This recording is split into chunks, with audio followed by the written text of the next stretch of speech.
some Chuck Must Die. Then we'll go play some wrestling. Some wrestling BS later. Yo, is that the clip champion? Dick Feynman?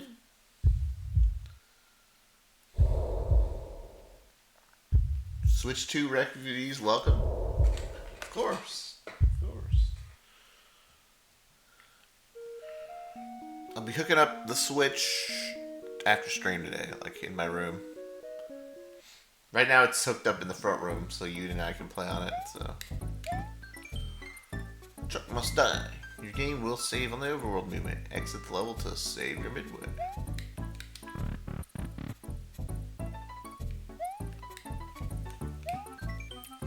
This hack is dedicated to one Twitch chatter that had nothing but negative comments in the entire time. You're annoying.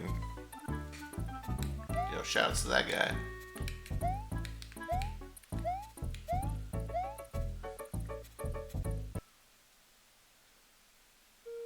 How was Mario Kart? We didn't get to play too much of it, but it was okay. I feel like we didn't explore enough of the game yet to really have an opinion on it.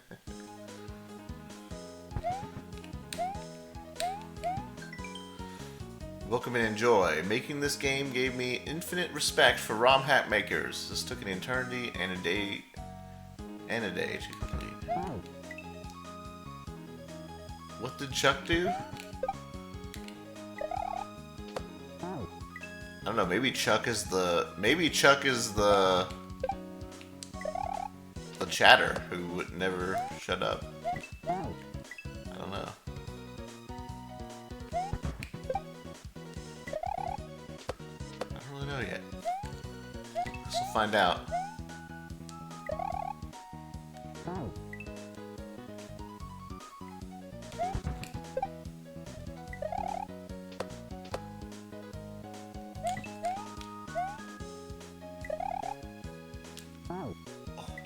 Tight. Which enemy would you think would be the most annoying chatter? Yo, what's up, Tezcat? I hope that's close to what I'm supposed to say for your name. Tez? Guess we can go Tez. If you have any specific way I should say it, let me know.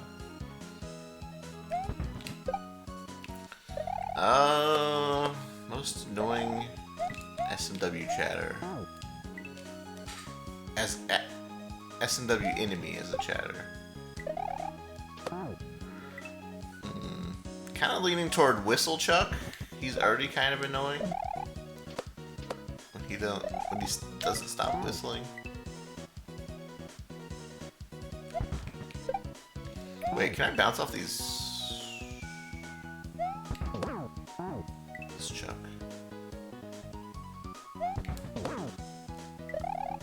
Oh.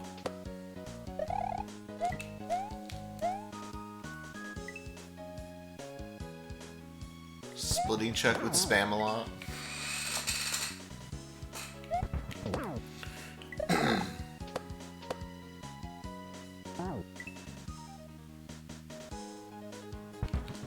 Most annoying SMW enemy as a chatter.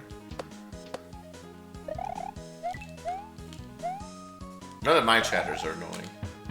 We'll have good times here.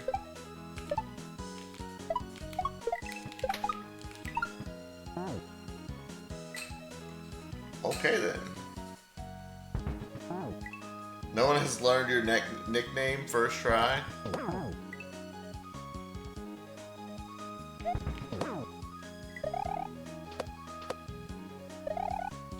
Rumpelstiltskin.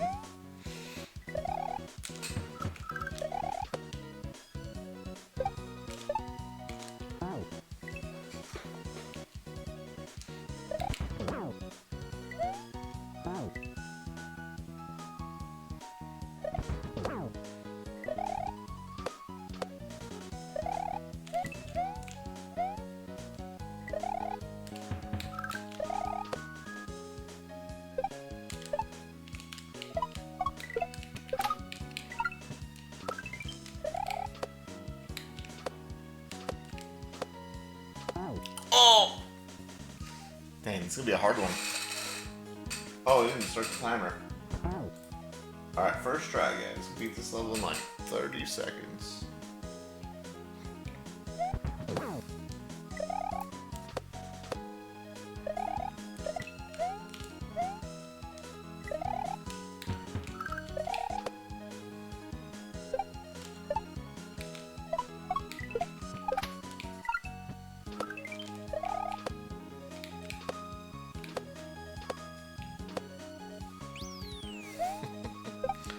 Rumpelstiltskin going to be an annoying chatter.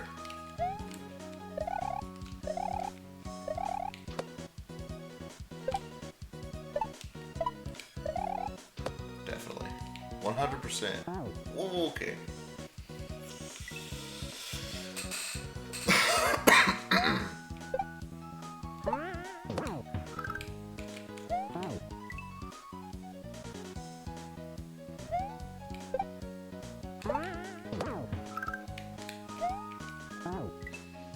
Yeah, I'm excited to try out some more Mario Kart later tonight. Yuna and I are gonna go explore the world. Should be pretty fun.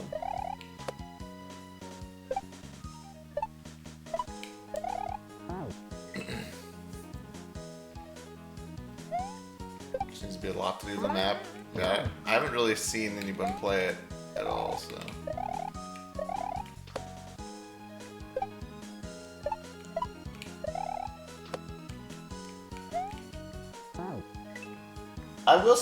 I will say from the little bit that we played so far, I will say the like the course design felt a lot weaker than Mario Kart 8. But I see some potential in the game. So I kind of have to like wait and see what the rest of it's like.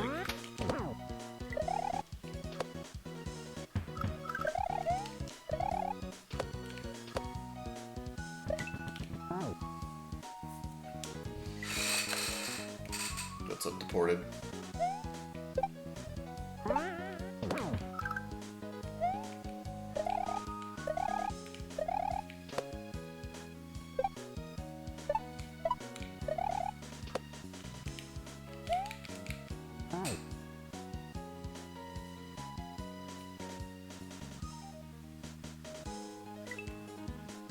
I have to scientifically evaluate the game. Well, I only played like a small portion of it. And it was only on 100cc because you didn't want to play 150cc because she's like, I'm gonna fucking die. So.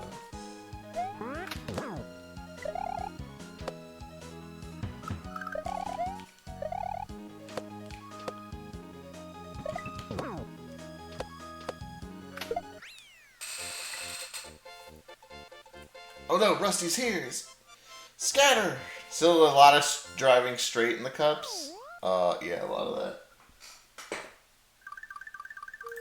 But there's like a lot of like, I feel like there's like a lot of hidden like things you can do. Like, I caught a glimpse of like a clip of someone doing like a speed run of one of the courses, and that shit looked fucking wild. They're like jumping all over these fucking rails everywhere. I was like, what in the hell? So there's maybe some hidden potential there. I don't really know.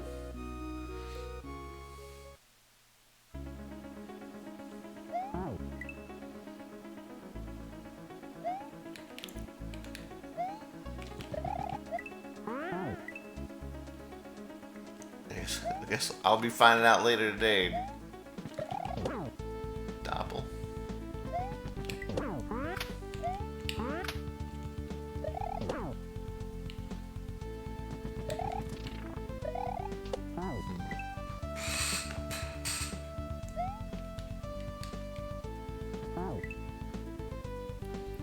Archibald.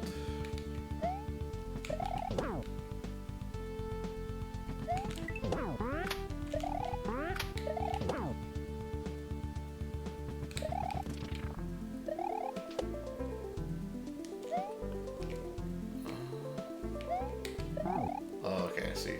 That's a rock. A digger.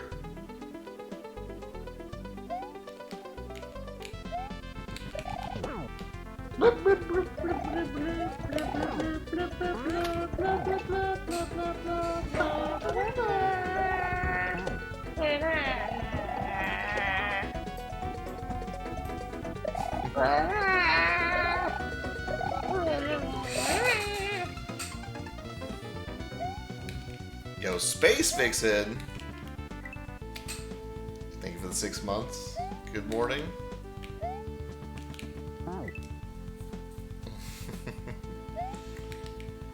I enjoyed the Metroid Prime stream yesterday.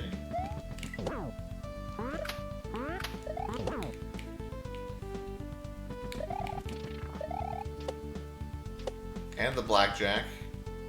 I don't know if you knew this, but I used to be a blackjack dealer for like 10 plus years. It's pretty funny.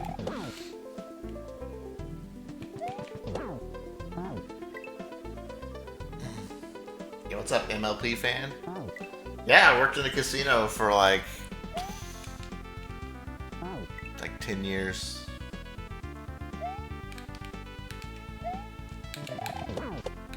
I dealt a lot of different games. I did some supervising on the floor. It's a really good job, really fun.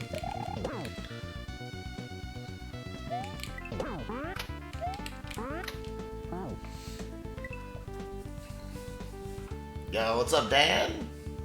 More like Friday. Oh yeah, dude, working at the casino was like probably the best job I've ever had. The only reason I quit is because I moved.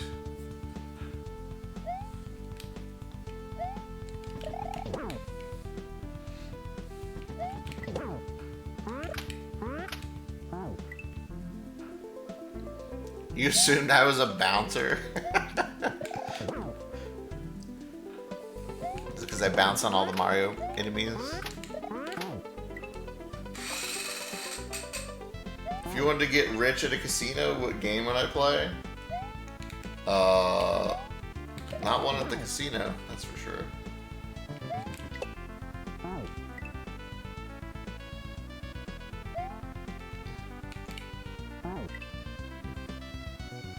Friday.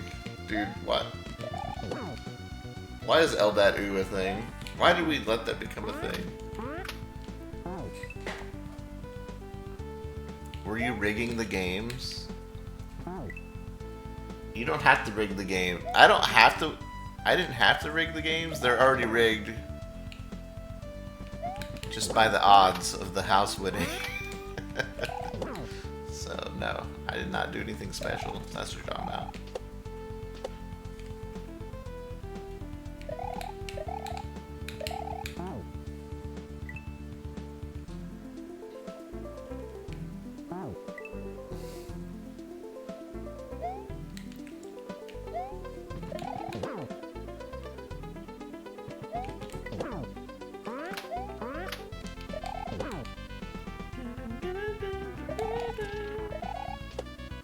Wait, is every level gonna have chucks in it? I'm starting to see it. I'm starting to understand why it might be called Chuck Must Die.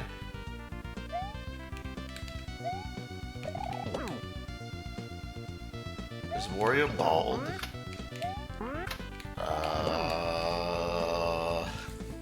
You know, I don't really know. I don't think I've ever looked at Wario closely enough.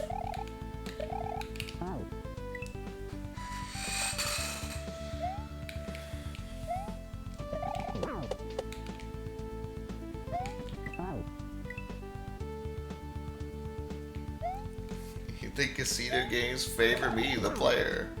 Well, a lot of players do think that. Or at least they have, like, a chance.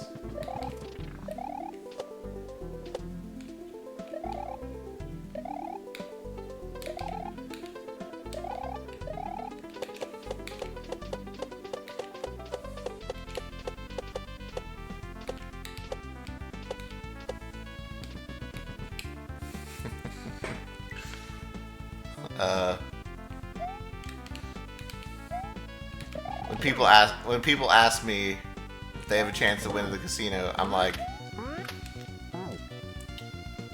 one of the common sayings was, "You see that pull outside? Yeah, that it wasn't built with winners."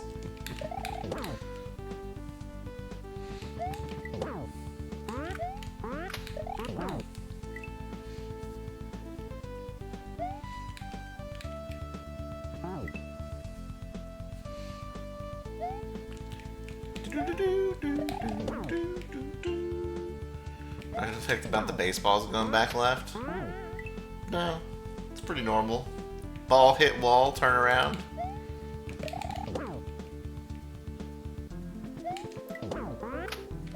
What the fuck has Shoved been doing where balls are going through walls?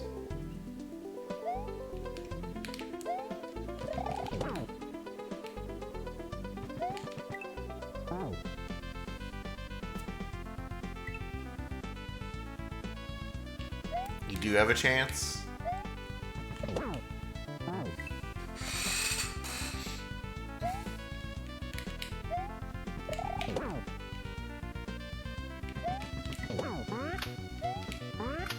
I mean, if you're gambling, if you're gambling that little, it's not gonna affect the casino either way.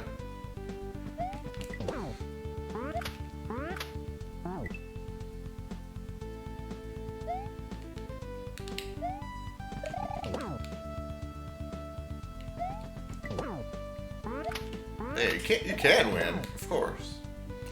That's how they get you to come back.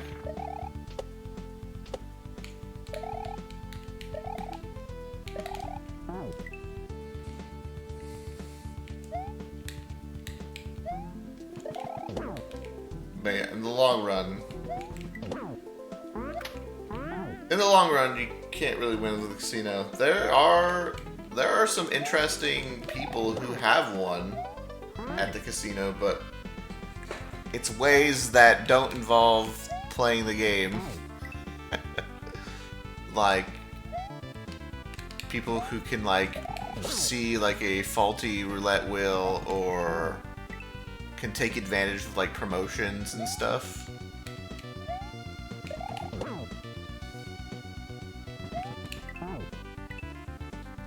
That's like, if you're wondering how people win at the casino, that's like the most important thing, is to win off the table.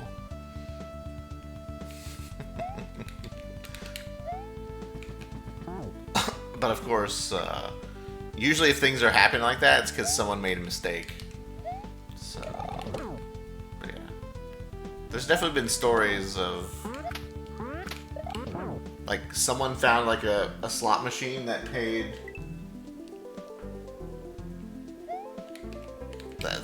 back like 101% of their bet, like overtime. And all they just sat there and grinded that machine forever, and like they had like a 1% advantage, and they slowly won millions off of it. It's kind of crazy.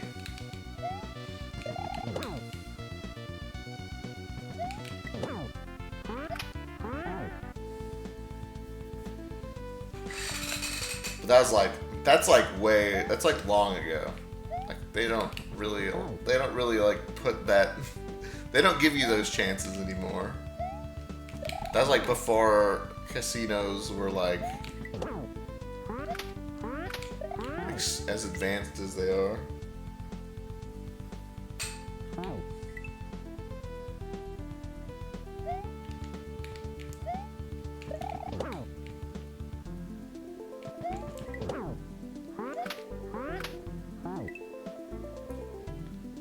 How they found about that one? I think it was just posted that it was like had that kind of odds.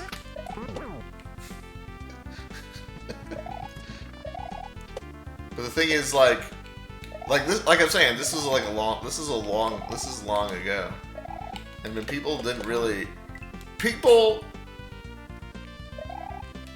gamblers on average don't even play nearly remotely close to, like,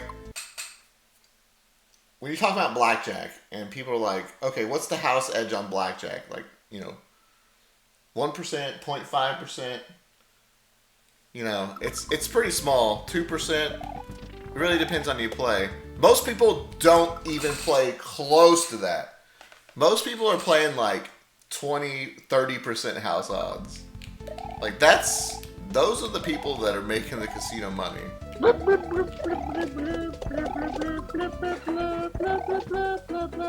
And Incredible Laser, thank you for the tier 1.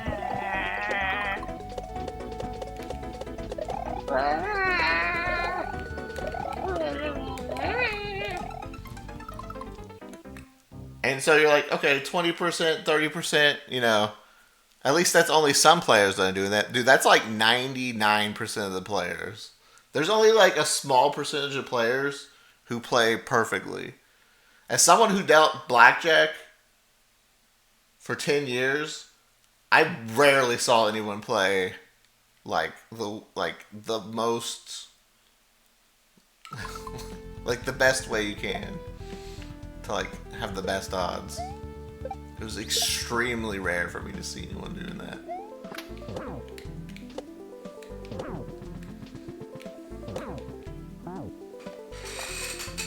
It's not hard. It really is not hard. It's really easy. But you know how many people I saw? Extremely low amounts. I'm talking about maybe like once every couple months. But like maybe a certain player, if I like saw him, like he would do it.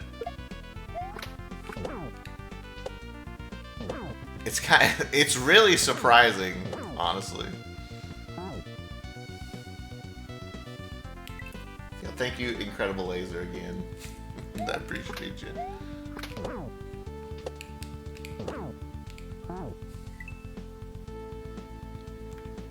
Double eights, do you split?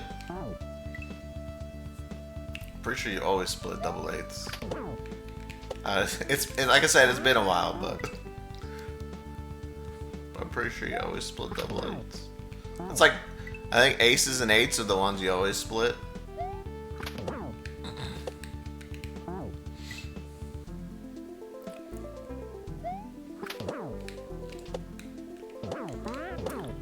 But yeah, we had to memorize, like, they call it perfect strategy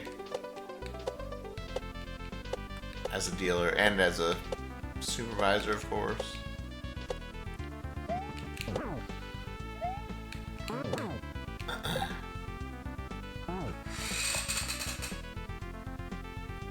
Was my life like the movie Casino? Yeah, exactly like that.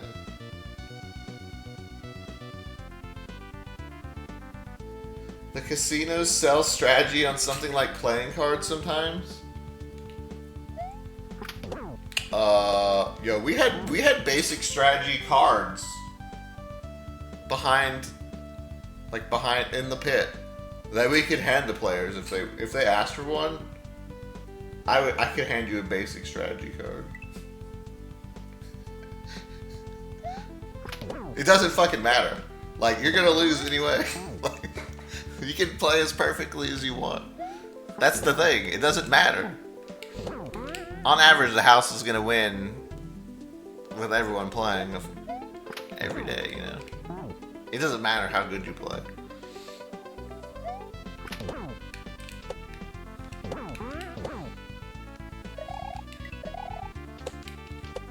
Like, you might win that day, but like 10 more people are gonna lose that day on that table. It doesn't have to be that extreme. Just like 10 people lose, 9 people win.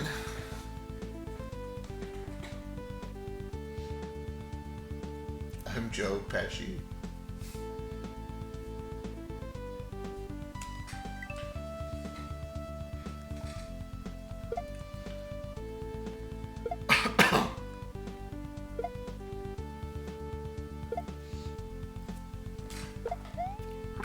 think I'm a funny guy? So funny.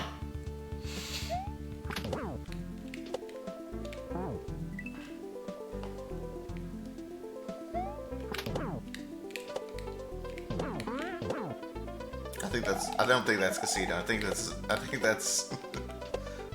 the other one. Goodfellas. Wait. Yeah.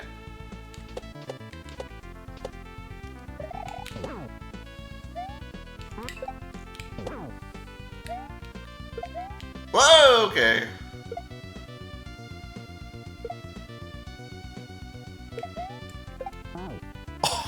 Really? Really? How do they get the different emo pictures? You have an emo picture for Minecraft 15th anniversary celebration. Some are sub badges when you sub to the channel. Some are clip badges when you clip the channel and people watch it. Some are moderator badges, which are the people you need to watch out for. Some are special events like Elden Ring Super Fan Badge. What the hell's that?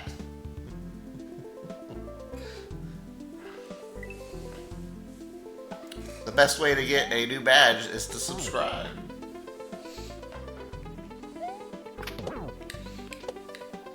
You can have a little Koopa.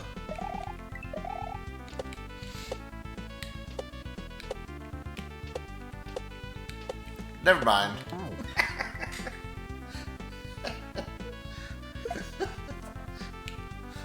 There. Wait, you have to subscribe? Yeah, never mind.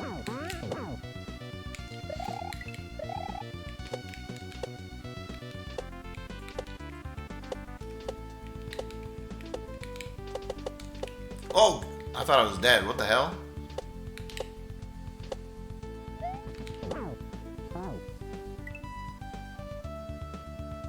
I wouldn't trust you to be a mod.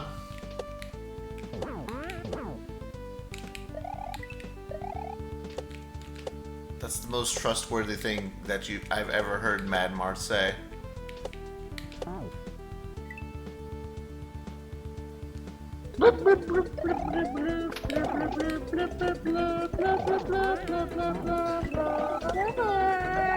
Oh, Dan!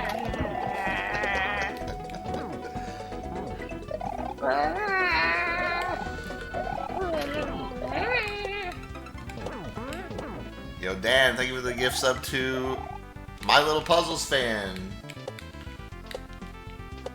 It's rare to see some My Little Puzzles fan in the chat. MLP, enjoy your new badge.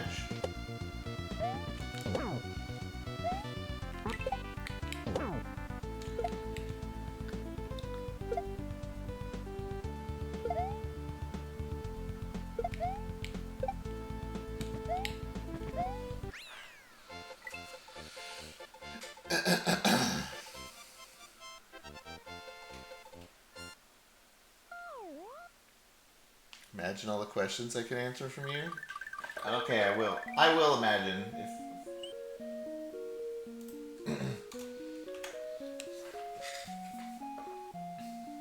I'm the biggest My Little Puzzles fan. Oh yeah, name all the My Little Puzzles hacks.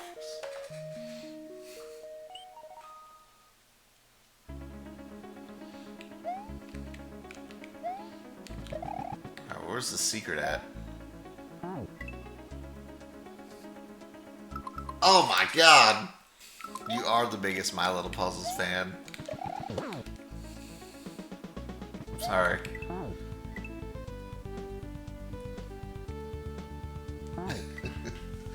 No one's ever been able to do that.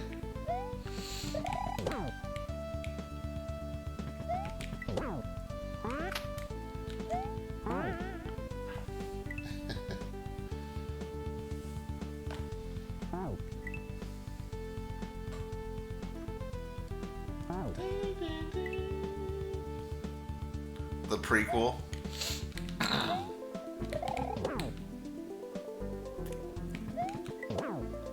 I'd say, as fans go for My Little Puzzles, I'm definitely up there since I've played all of them.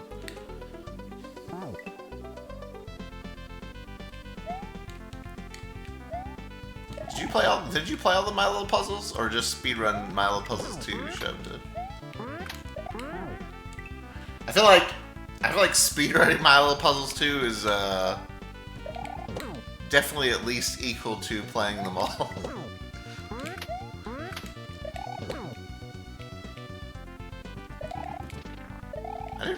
One I felt was really easy.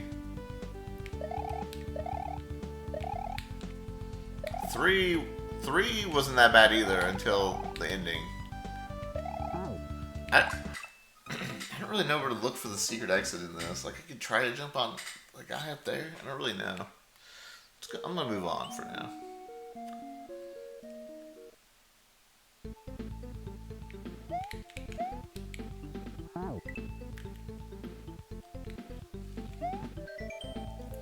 Watching television, suddenly you realize there's a wasp crawling on your arm.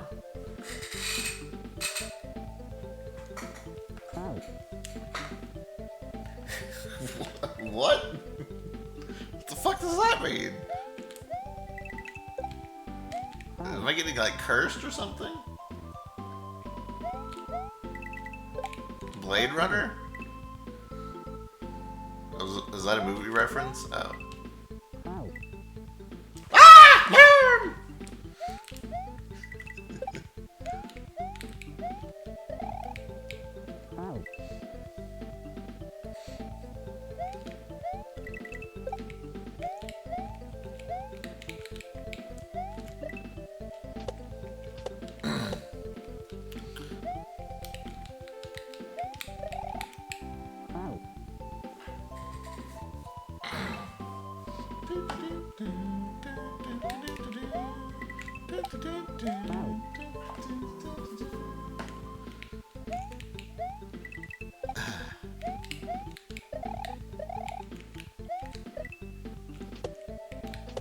Ooh, do I just...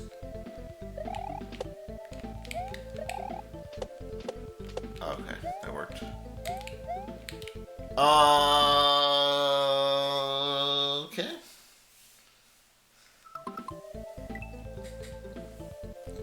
A Fugu Man in one.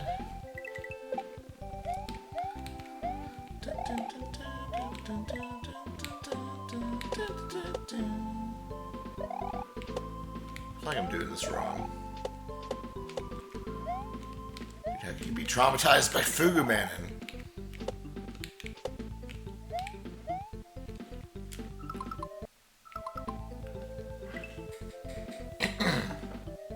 Man, some of these boobs are really tight.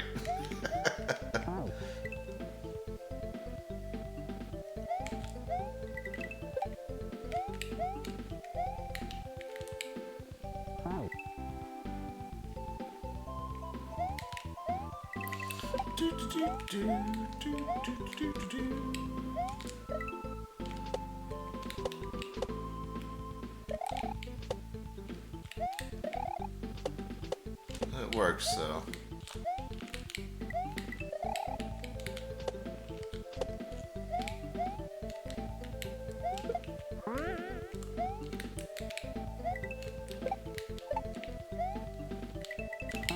Ugh.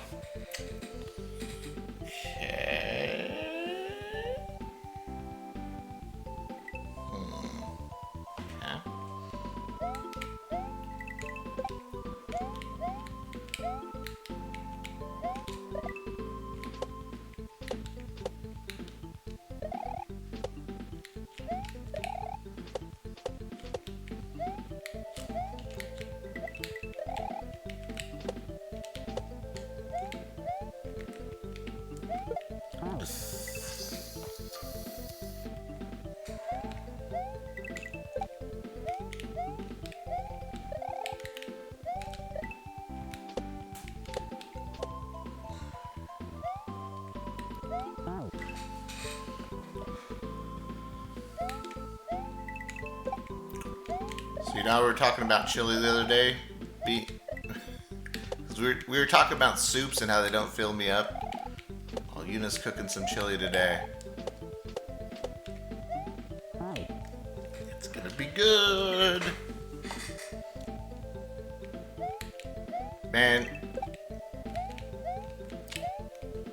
I wish you guys could come over and have some.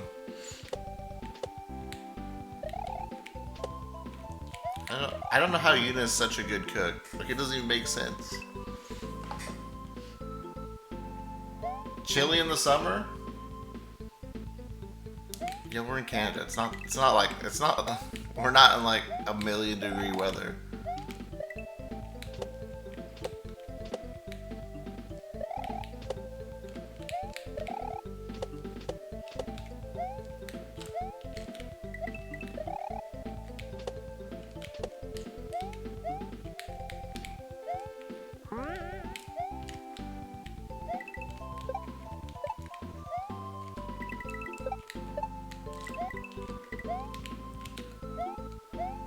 Oh, wow. Wow. Okay, I can't believe I hit that first try.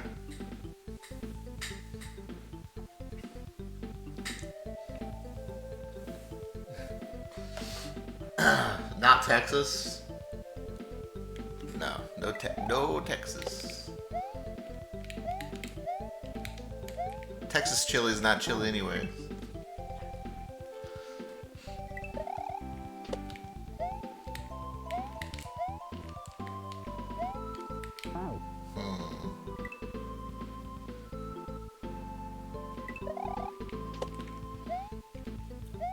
It's not chili if you don't have beans in it. Sorry. Yeah.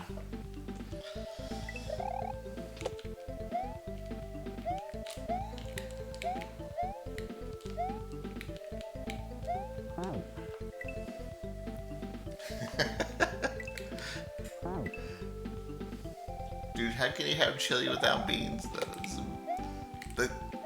My brain can't even fathom it.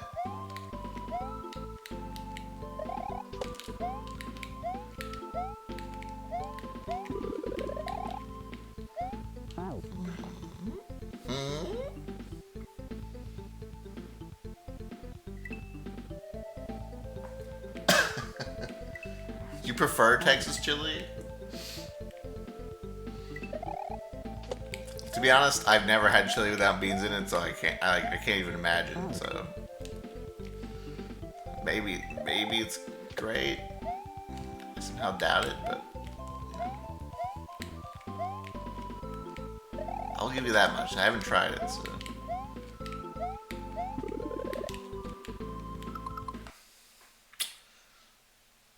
I was gonna try to hit the block.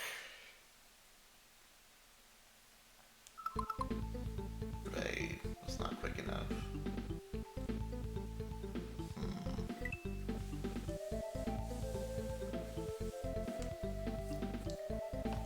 You're planning to creative writing PhDs in Canada next year? Maybe you'll come for a visit for Chile? Alright. Sounds cool. Good luck with the...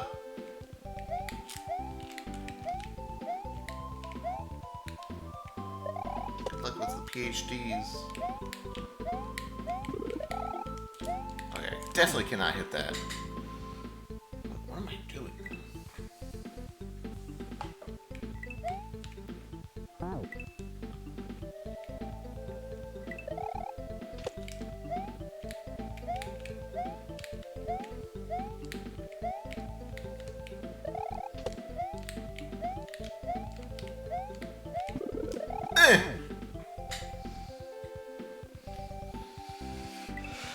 Yeah, so it'd be cool. It'd be cool. We got a spare bedroom. We can sleep with the cats.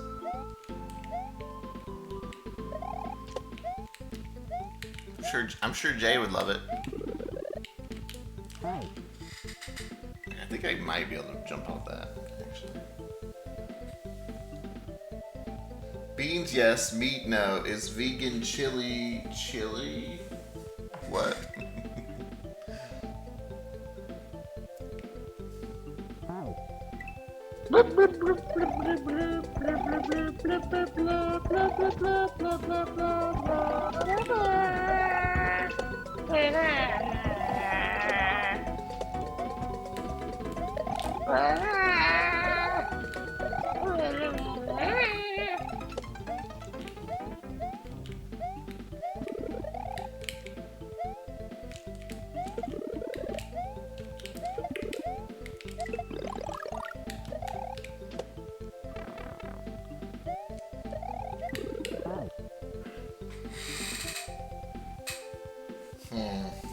Rami, thank you for the 7 months. Chili with beans is still chili. Yeah, we're saying chili without beans isn't chili. Just kidding. You know, my grandmother used to put. Okay, this is gonna sound really weird, and it kind of is, but also you had to have tried it. But my grandmother used to put spaghetti noodles in her chili. Like, not a lot. Not like you're making spaghetti, like an amount, but like... used to have spaghetti noodles in there. And it sounds really weird, but like the way she made it, like somehow worked.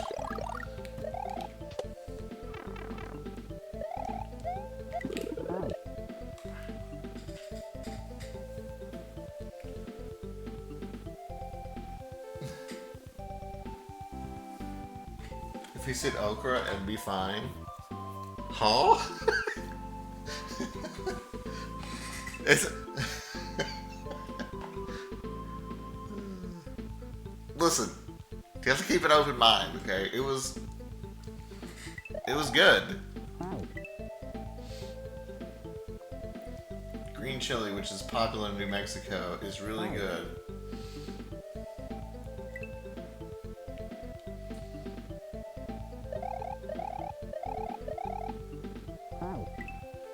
Does chili have to have meat and beans? I feel like you have to have meat in chili, right? Or at least some kind of... Like, you need... I don't think you can be just beans. Maybe it can. I don't really know. If it's just beans, you're just having beans. Maybe it depends on the spices and stuff.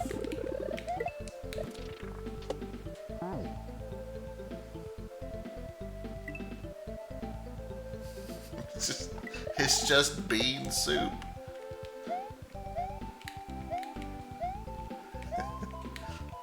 I feel like you need meat for sure. How many beans? You've put carrots in chocolate in your chili? No, you haven't. Don't come on the internet and lie like that.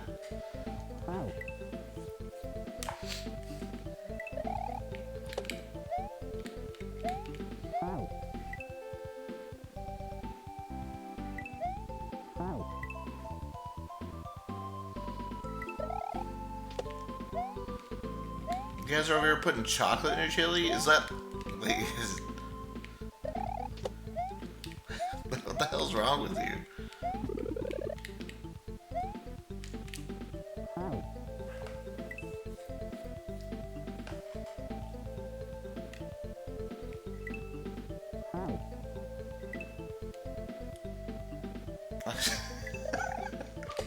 Off-duty gamer, I respect the hustle. No matter what we're talking about, you always find some way to shill Quest 64. I respect it. I'm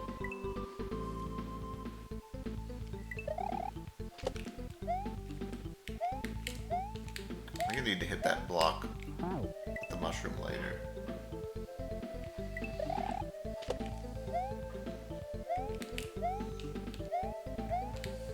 Dude, what if I got some chocolate. What if I threw some chocolate in there without her knowing?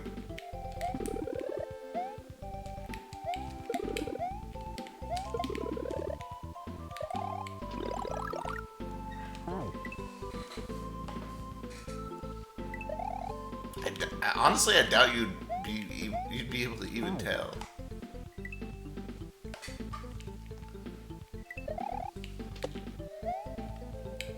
I feel like it would get overpowered hard by all the spices. Throw in some Reese's.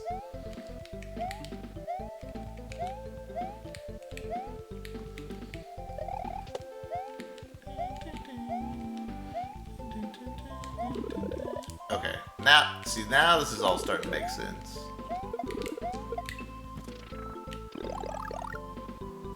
I think I need to spin jump like that.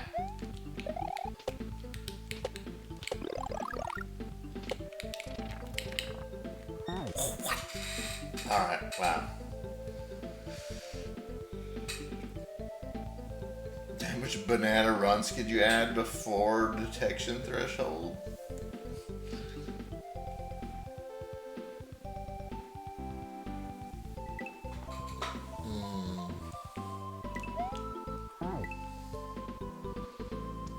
Just think about you're eating chili and there's a big chunk of Reese's hits you. That does not sound pleasant.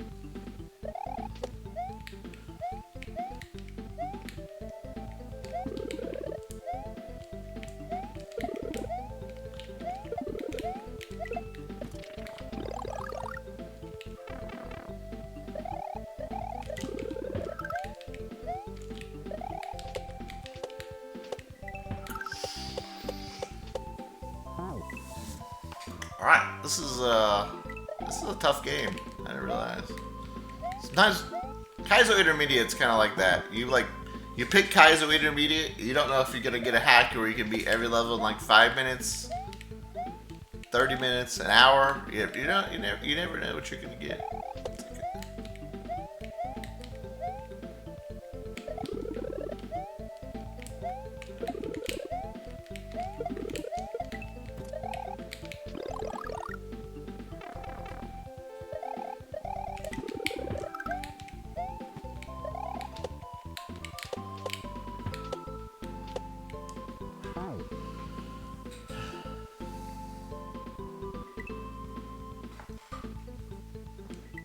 How Kaizo powers some of those rooms. Oh yeah, there's that one disco shell room that I one-shot, and then the rest of the levels took at least a few tries.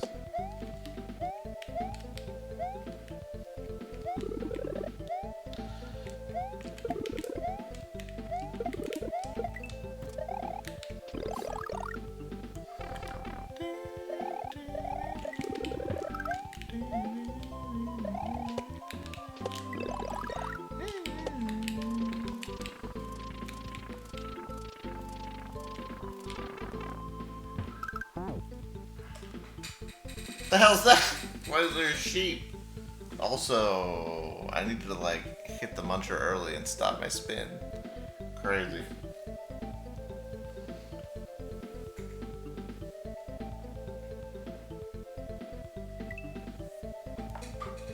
Even Heat Wave? Yeah. I think some hacks might start off easier and have like a difficulty curve, which is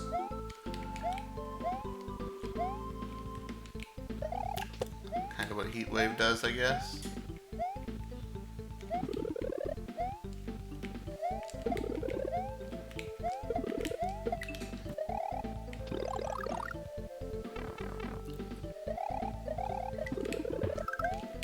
This one starts off pretty strong.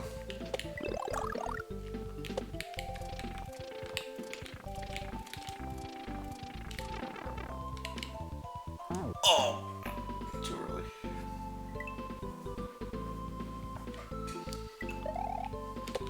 This one starts off pretty strong. It could like not get any harder, or it could still get harder. I don't really know. It's not a bad hard, like I'm just saying. It's just harder than I expected.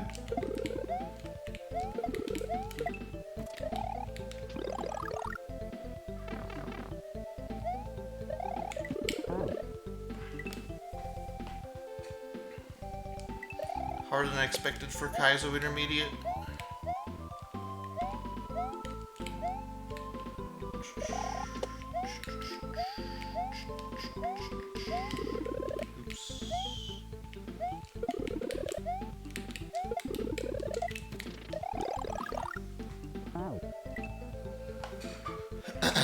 Sheep.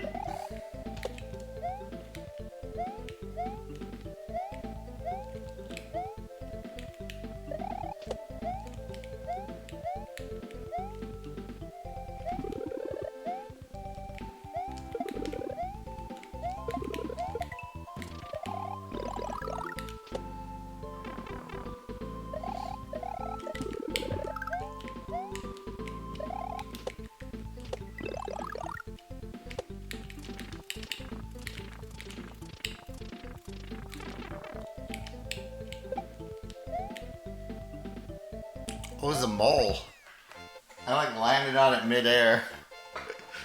I don't know if you guys could see that. I was like floating in the air for like a very split second.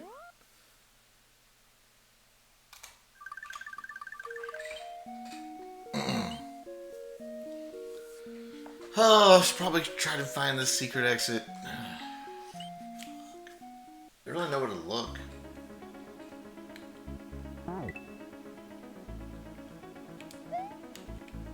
If you guys see anything, let me know. My first guess is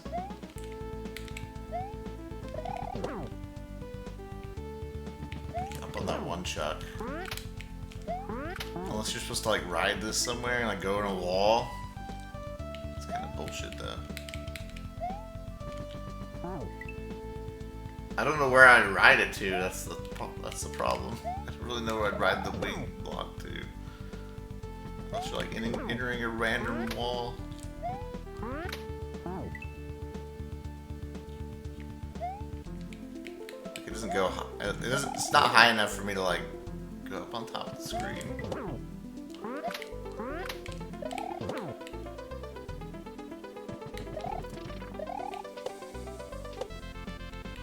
See, maybe it could go up there. Like if I like jumped off a rock. That seems really hard to do though.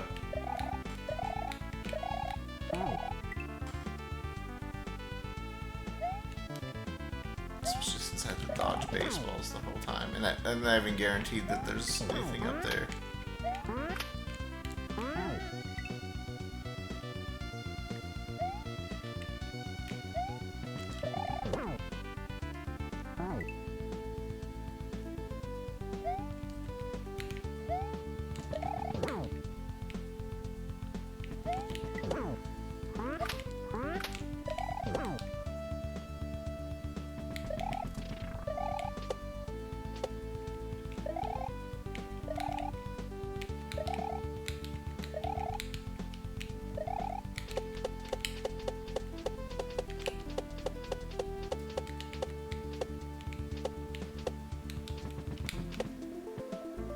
Oh, there's something up there though.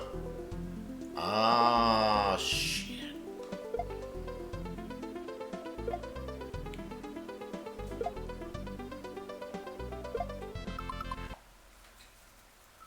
Oh, what is this jump?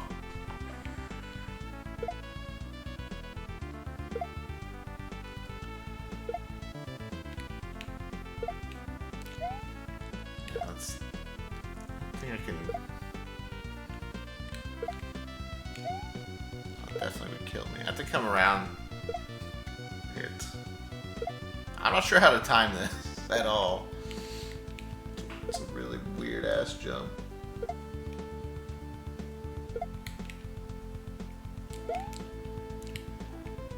Oh, there's a midway.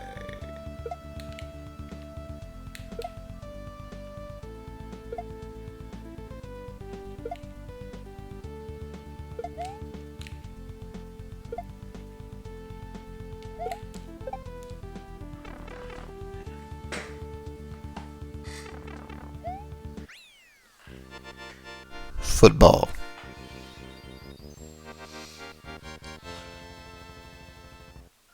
Okay, not too bad.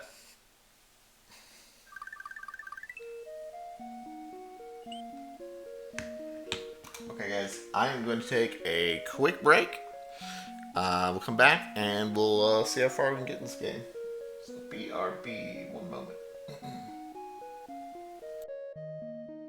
And I still don't really like the level, but at least it's not annoying.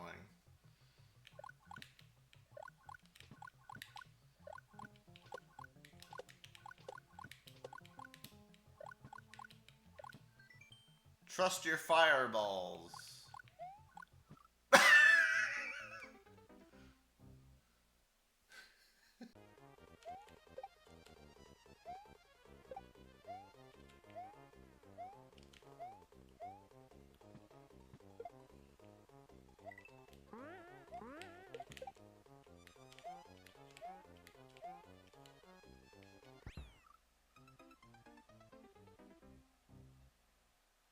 Oh. Oh, I didn't realize there was lava below the goalposts. Wow, this bitch!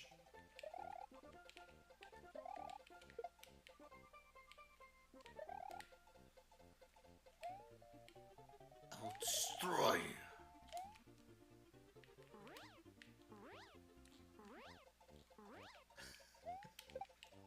Alright. There we go. Oh my god, dude. Where do they keep coming from?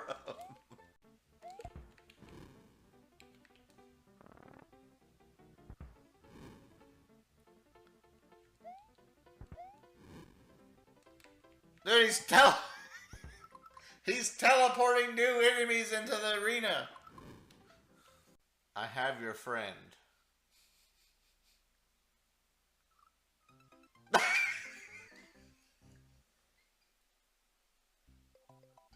the the the the fucking word killed me.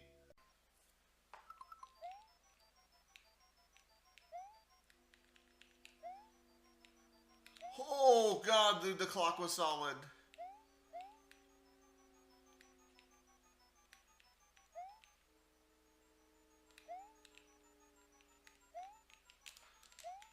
Wait, what?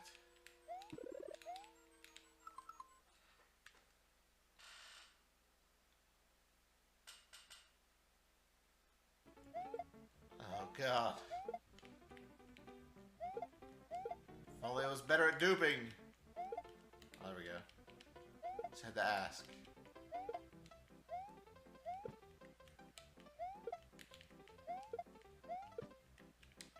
Oh fuck.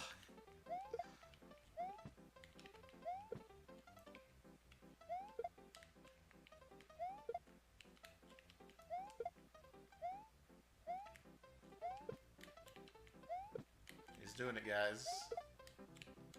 The madman. Would Eldad dupe all the way to get Yoshi? Of course he would. Can I make a tutorial to make a 5+ exit level? Yeah, here's what you do. Step 1. Take out 4 of the exits.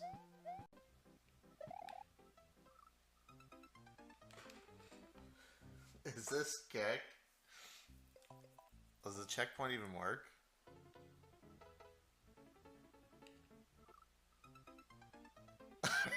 I'm in the ground.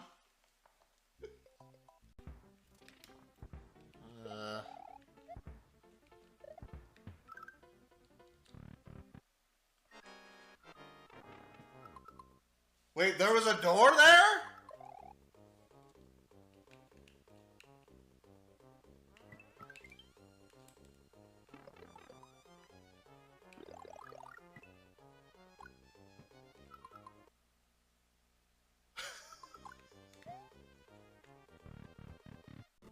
Fuck it.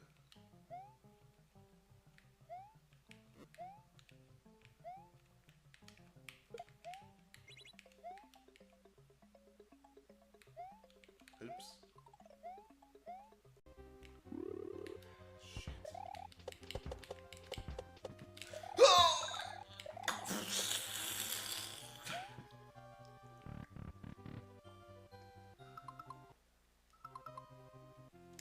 It's over. It's over.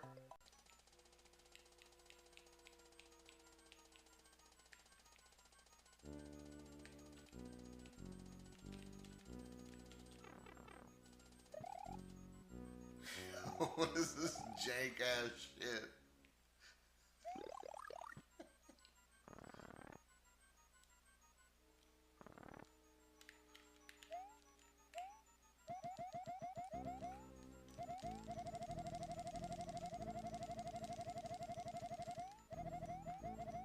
Yo, new slope muncher level being formed.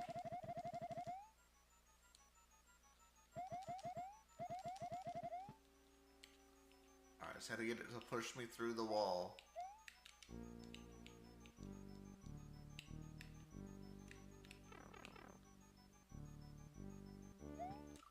No! Dude, we could have made that work.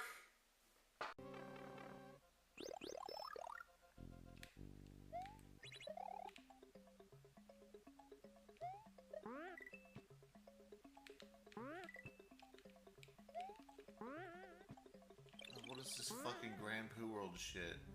No one wants this. Oh, oh, God!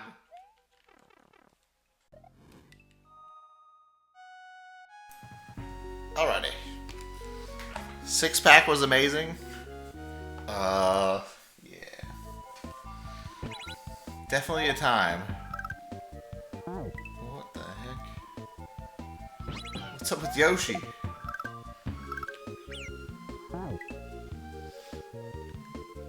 Six pack was definitely an era of S&W gaming.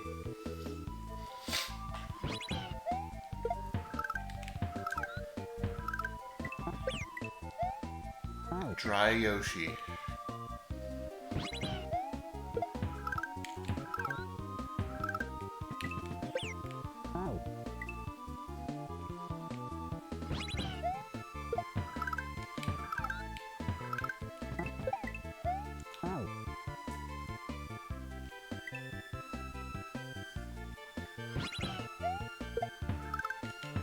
Bonshi.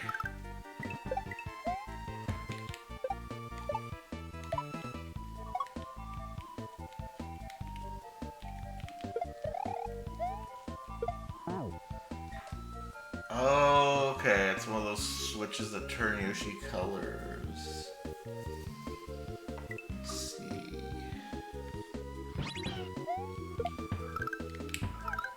Haven't seen those in a while. I guess it's a Yoshi shell jump, I guess.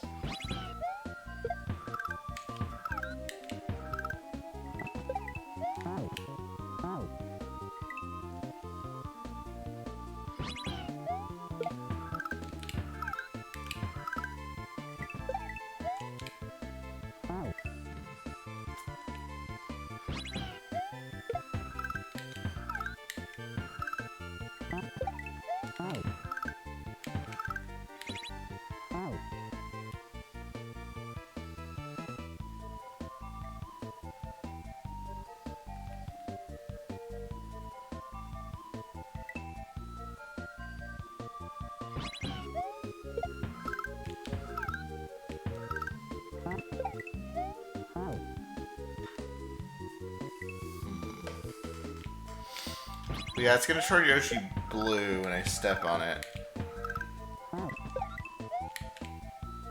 Then I need to get a red shell. I need to get a shell so I can fly.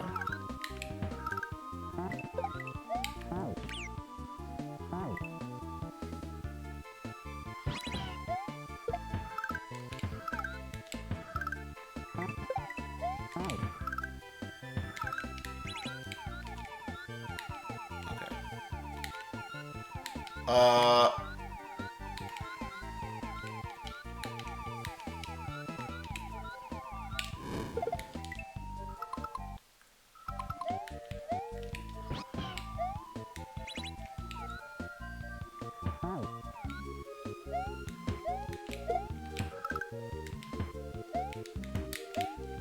What?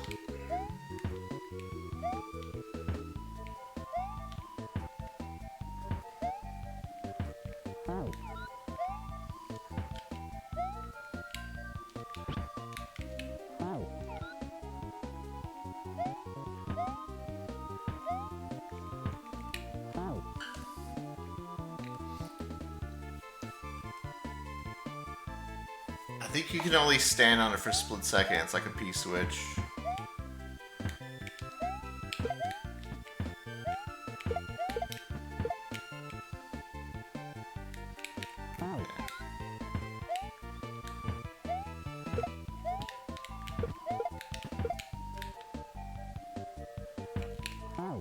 At least this guy respawns.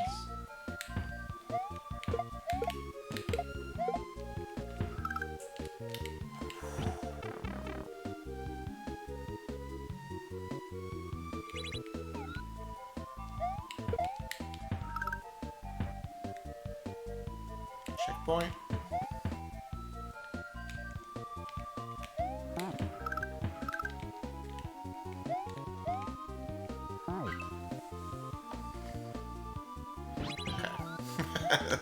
Oh, thank God.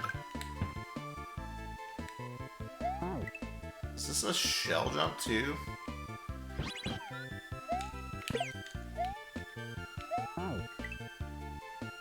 Yeah, you can stand it forever as Mario. It's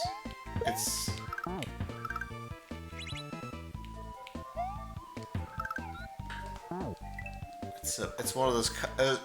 We haven't seen it in a while. We've seen it in a few hacks where it's a switch that changes Yoshi's color. I guess this is how it's programmed.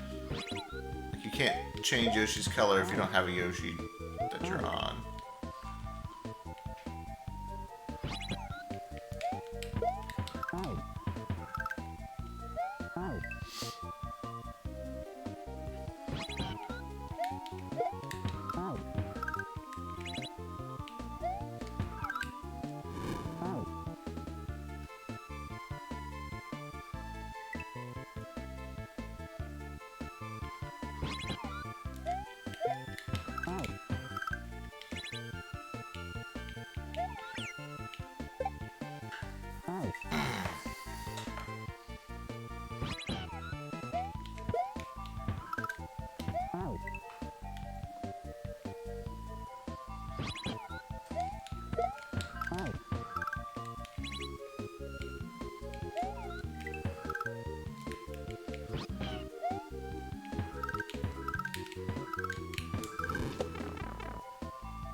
There we go. Not bad, not bad. Yoshi shell jumps are always... I find it weird that Yoshi shell jump makes it into intermediate hacks, because it feels like such a weird trick. Like it's something you gotta practice. It's very strange. Switch get!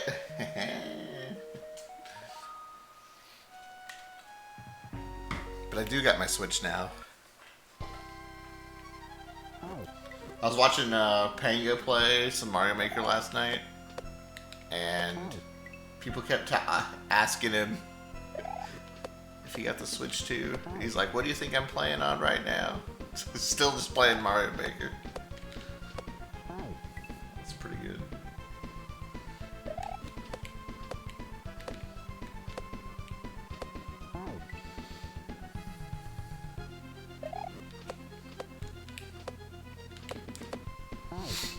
Good old Mario Maker. Apparently, like, the loading times on Mario Maker 2 are, like, way lower. On the Switch 2. Which is kind of interesting.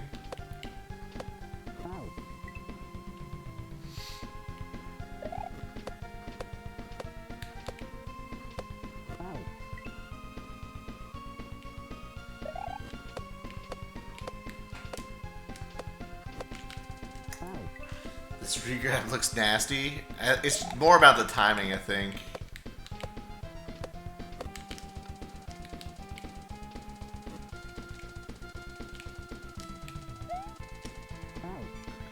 Spin. SDFX for Switch 2 announcement. Is that the Sound Voltex thing? I do like popping in there when he's playing that. I kind of like chilling in rhythm game streams. Not that I do it that often, but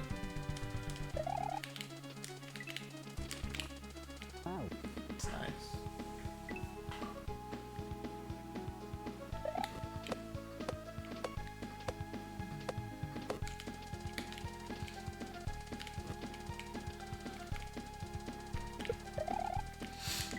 They're good because you don't have to watch them to know what's happening.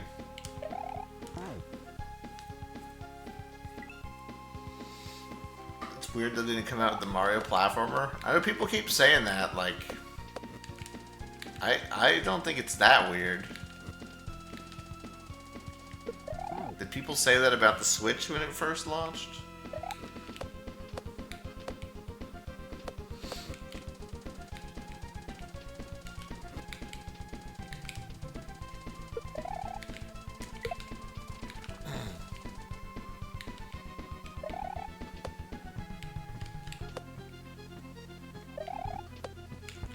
that was not what I was expecting.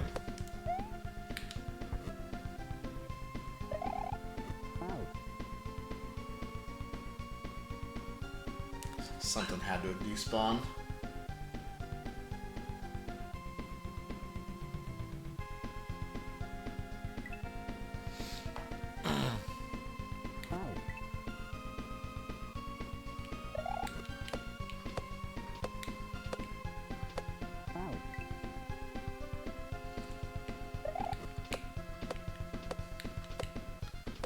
Switch had Breath of the Wild, which you could also had on the Wii, so I don't know, I think you just gotta give him some time.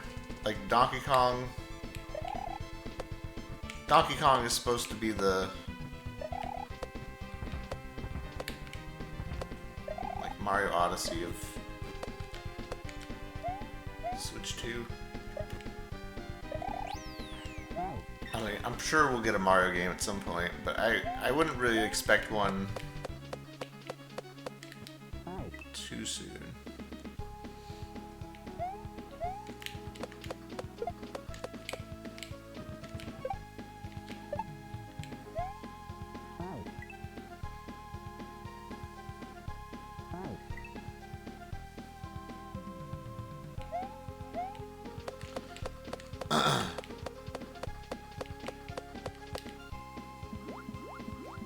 Swim into the lava.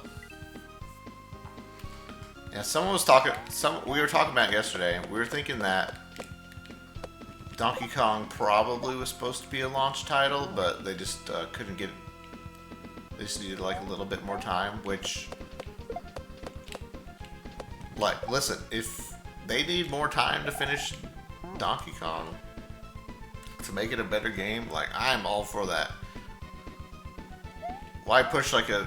Why try and like push a game and have it be shit? I don't know if that's true or not, but like coming out a month after the Switch, it kind of felt like it was supposed to be a launch game. But also it could have been like they don't want to split the Mario Kart and Donkey Kong player base. Like, I know it sounds weird, but that makes sense to me as well.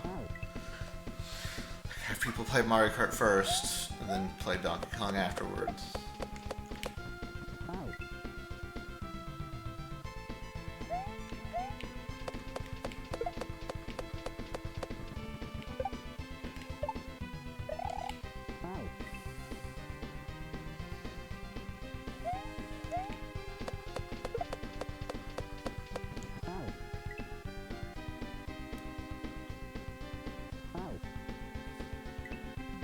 Something to warrant such fanfare? No?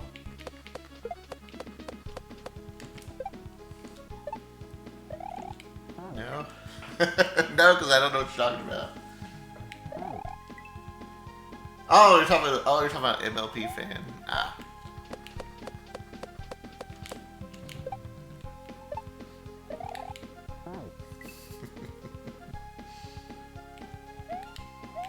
That's okay. I mean,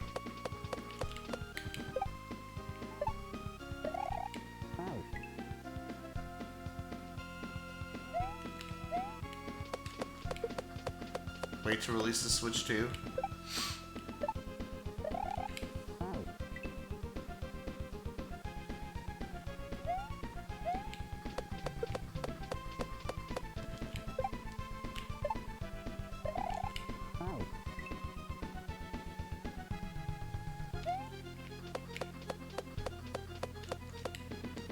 I highly suspect that it has something to do with selling Mario Kart.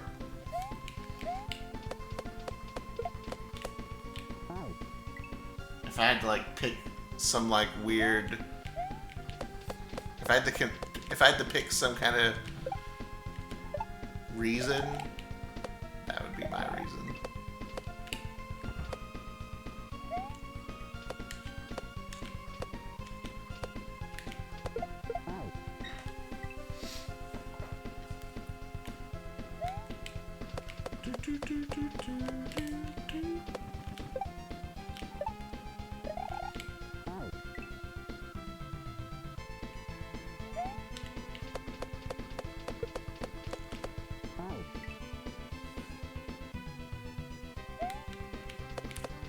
Exactly. If you don't, like, I feel like if they released Donkey Kong at the same time,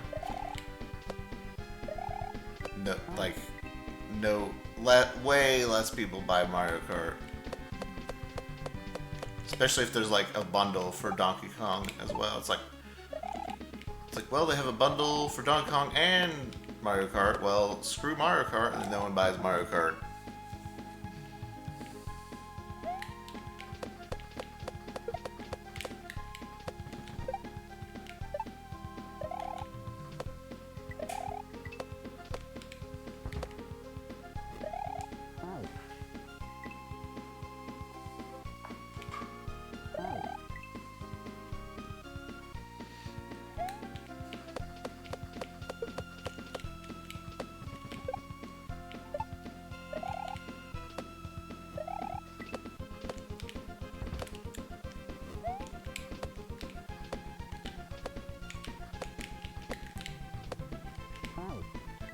Now, there's no harm in waiting for Donkey Kong or waiting until there's good games on the Switch.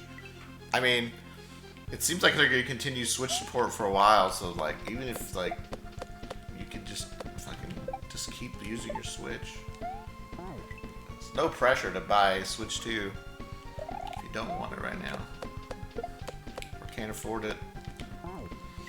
So I feel like that's a win for you guys, right? Isn't that a win? Like, you're not pressured? If anything, Nintendo's pressured to put out some good games.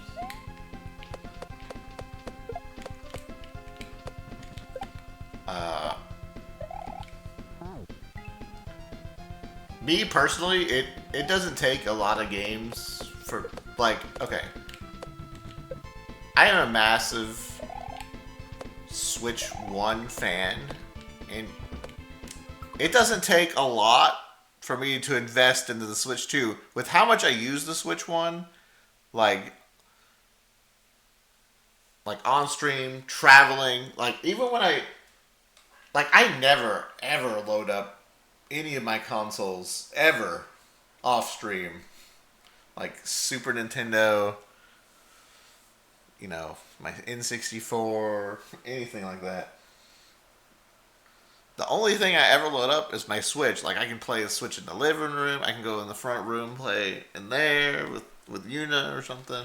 I can go back, sit by the pool with Yuna and play it. You know, I'm always playing it on our trips. Like, I get a lot of mileage out of it. And honestly, just a more powerful Switch is worth it to me. Like, I don't spend a lot of money, like, on anything. Like, ever.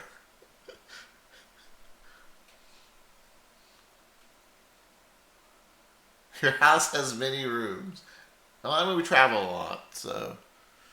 Or a decent amount. But, like, it doesn't really... Like, even just, like, a bigger, more powerful version...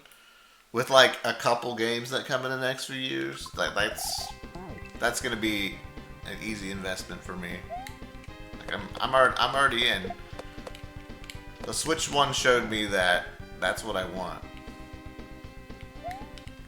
I mean,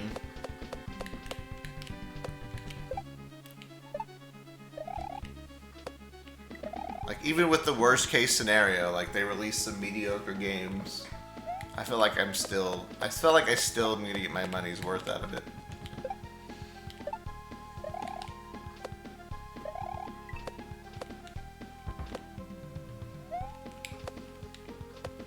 I trust there'll be things for me to play eventually.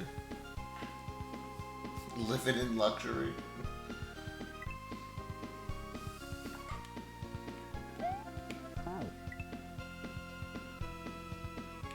Some powerful toilet gameplay. But that's just me. Like, everyone has a different story, you know?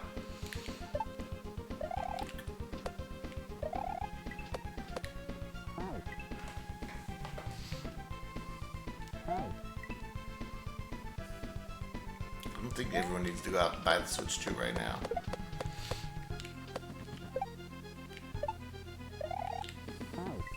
Let me make the terrible decisions for you.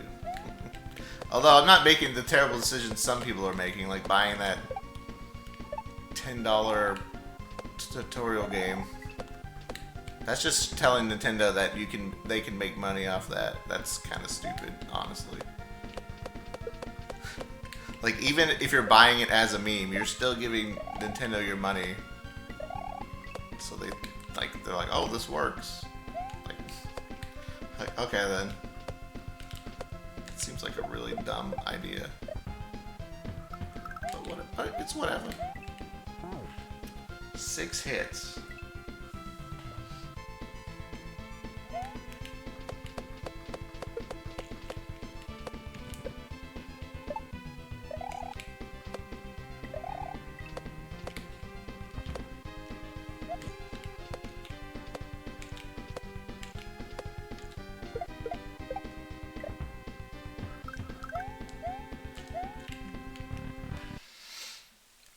Hit the guys 6 times.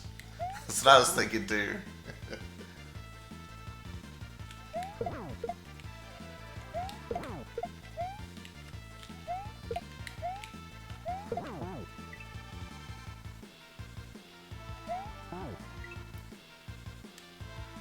Only powerful toilet gameplay I'm really interested in is Robopon 2.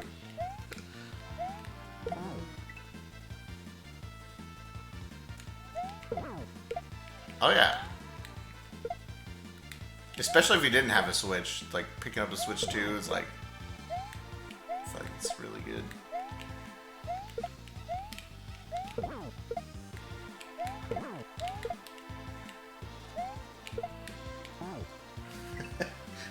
Guys, I heard you can actually play Scarlet and Violet on the Switch 2, and it has more than 15 frames per second.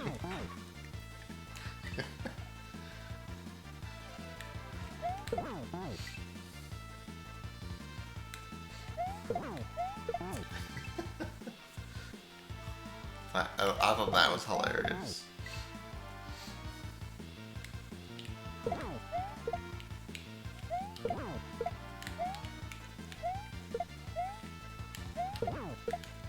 So what? Your video game actually works now?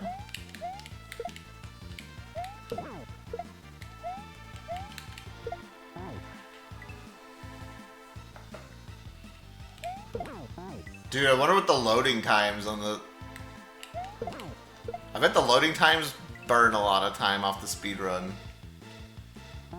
Like, imagine you're running Scarlet and Violet for years, and now this new console drops and you just get like free PB.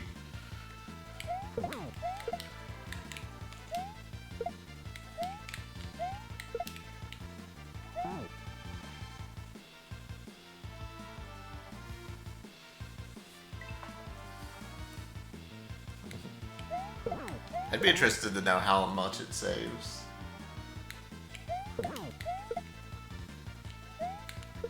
Do you save is that true? You save 10 minutes off HD? That's... Pokemon's gonna be fucking huge then. Like, hour.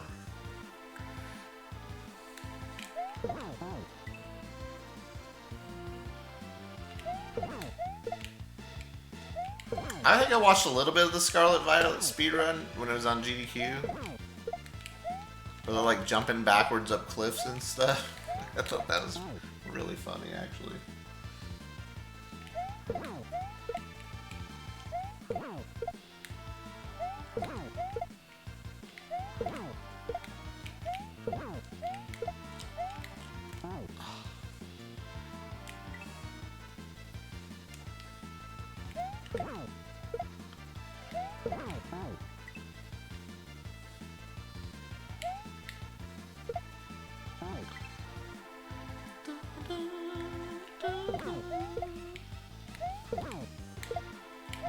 Now's the time to go back to Mario Wonder and get the free world record.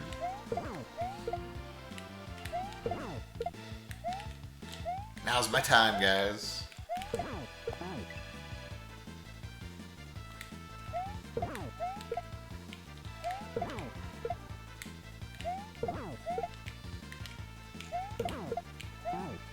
Oh, this guy's baseballs are not consistent because I'm not doing the exact same jumps every time. Oh.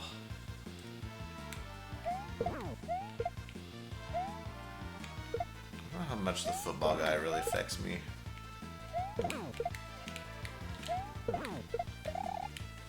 Enough.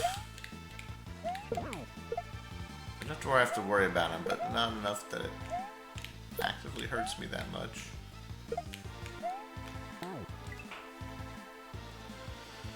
I usually am like avoiding the football guy and get hit and then get hit by the baseball guy. That's what usually happens.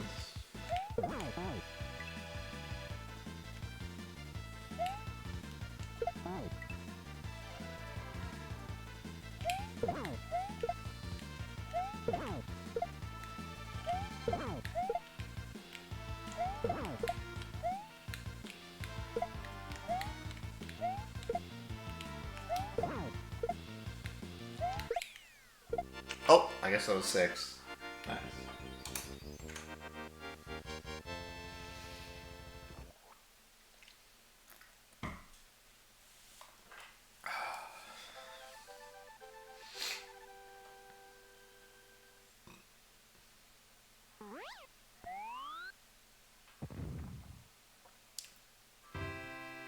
Warriors defeated the amazing flying punting Chuck and taking his head as a trophy.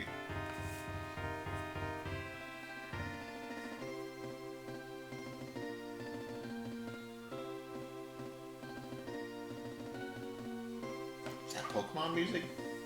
I heard some Pokemon in there. I don't know if it was Pokemon though.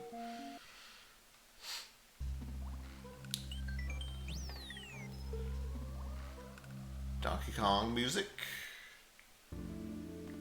Thank you for the GGs.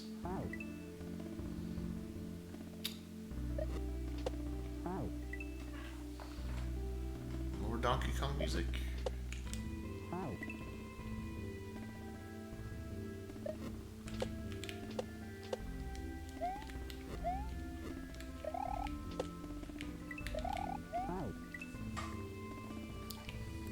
Man, I kind of miss, I kind of miss playing Light Crusader. Oh, I see. Okay, land on that. After we started a new game, if you guys didn't see, we're playing some kind of wrestling SNES game. I really miss Light Crusader now.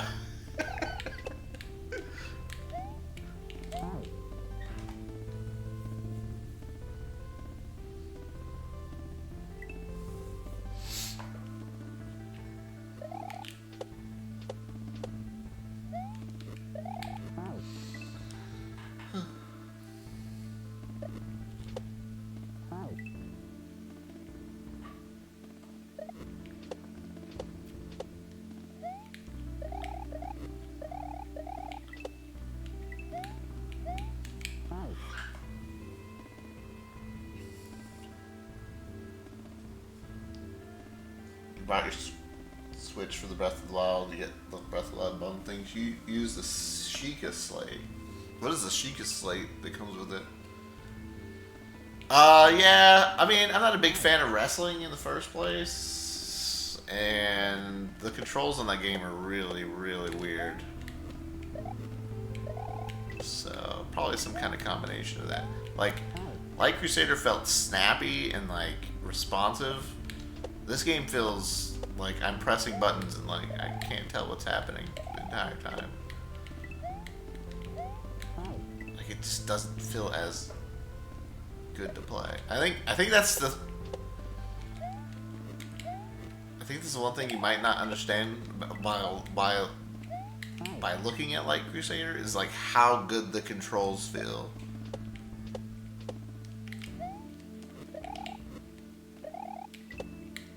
I was really impressed with them. And then to go from that to like not understanding what I'm doing half the time is really weird.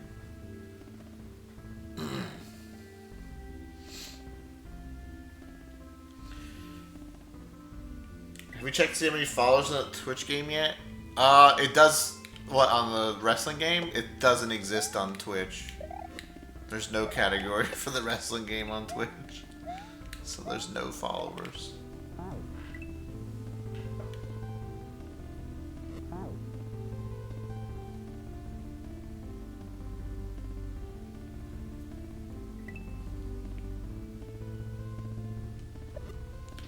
So what was the Sheikah Slate thing? I know what it is in Breath of the Wild, but what is it in the, like... Just curious what it is.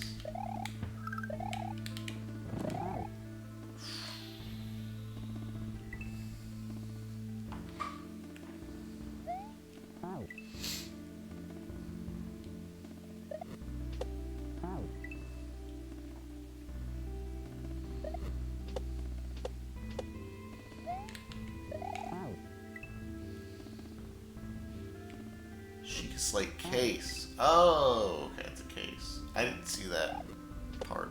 I was really confused.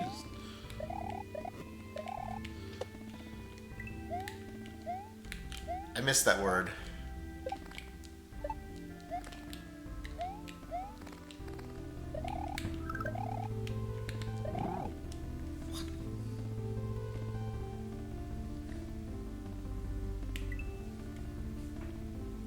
Three consoles in a row, or the main appeal is Breath of the Wild.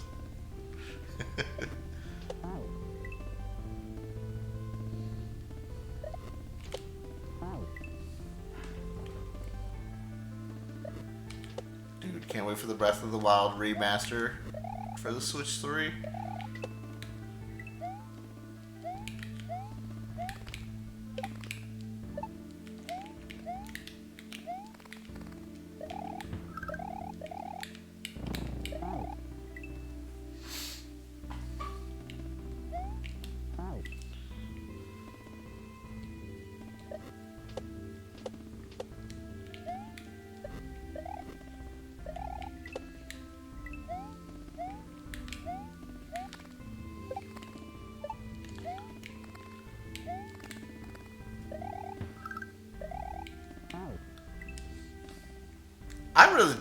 I really did like Breath of the Wild. It's definitely the best open world experience I've had, but I don't really play a lot of open world games. I feel like I wouldn't want to play that many open world games. I don't really like.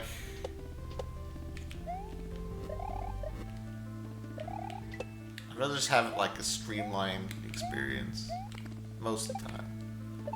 Sometimes it can work though.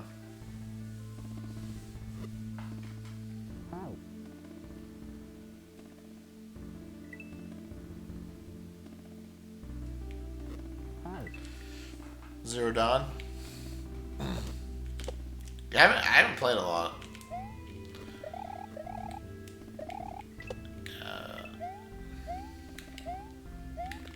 I've heard good things about that game.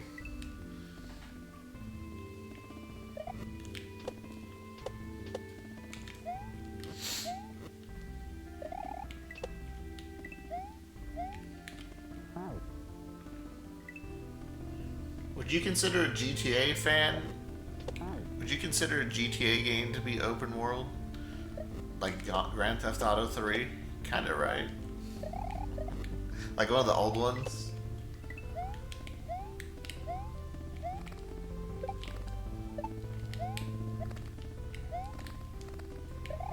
Like, definitely, right?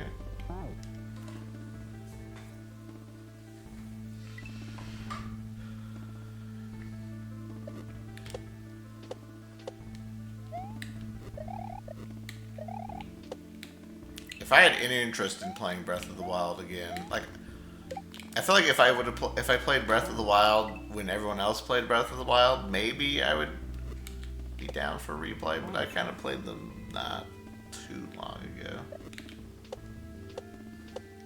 It wasn't like very recent, but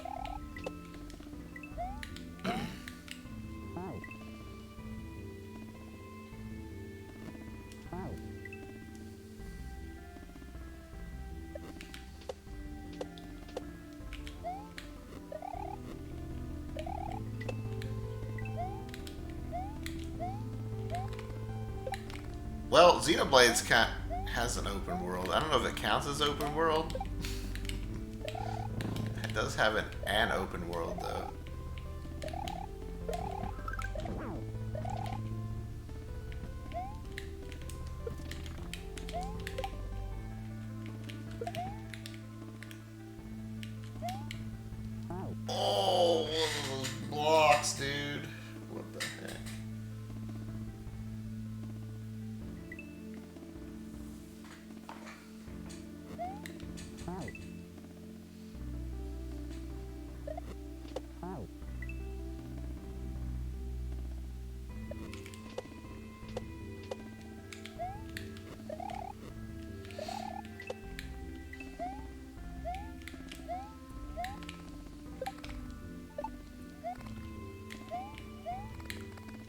this thing's like a semi-open world.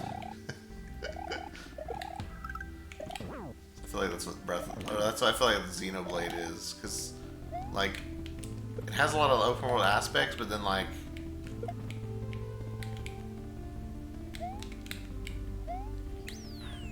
the hell's that thing?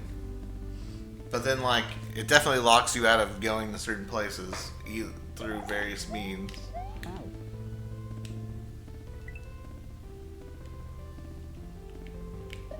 I'm not even sure what qualifies as open world.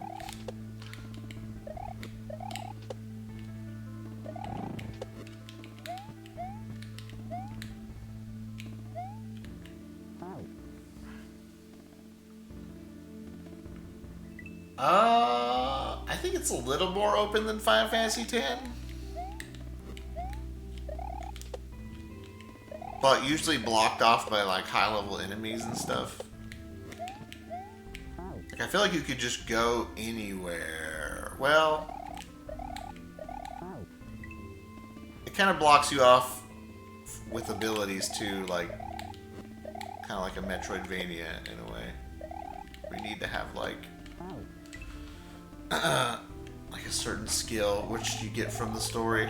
So there's ways they block you off, but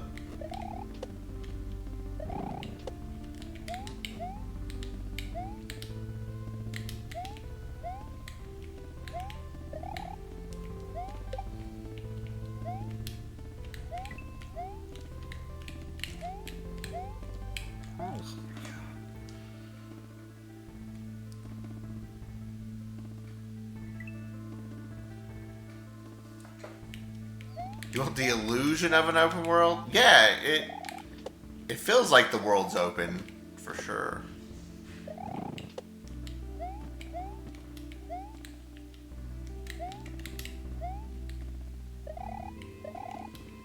Like if the world feels big and open, but like it doesn't.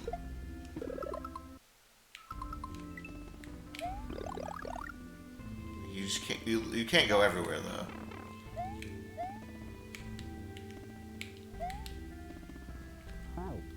Okay, so I need to not hit that one on off.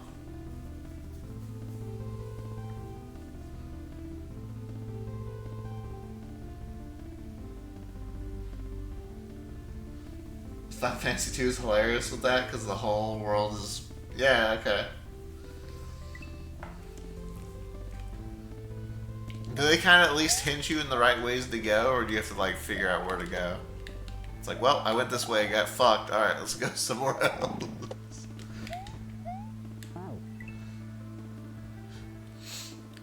The beginning of Dark Souls was like that for me.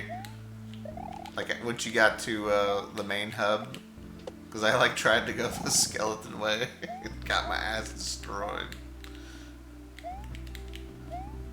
The whole game wasn't like that, but like, well, I guess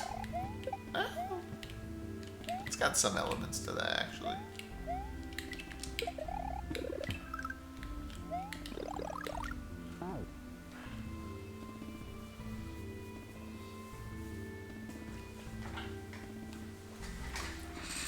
Yellow Mario. You can be here, but you're gonna die.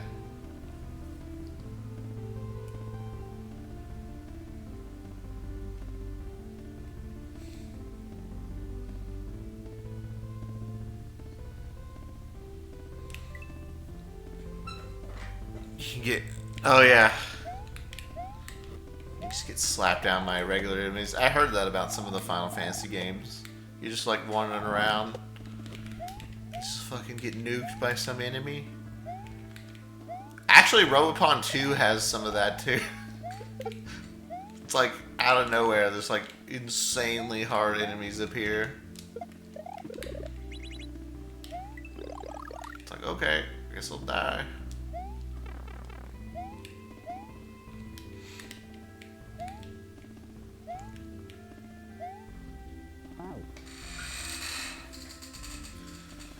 Destroyed asses.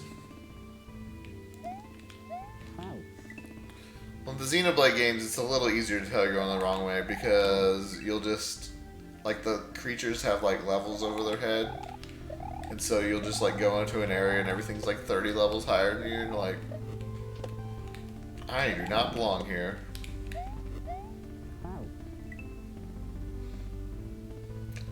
Except for when you do have to belong there, which happens a couple times. It's like, yeah, you have to go through this area where everything's way higher level than you. Basically, stealth mission at that point.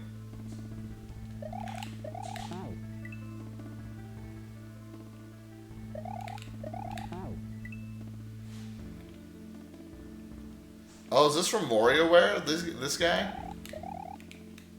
Oh, why won't it let me go back? That's weird.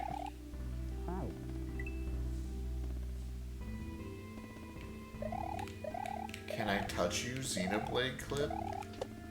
I have no idea what you're talking about.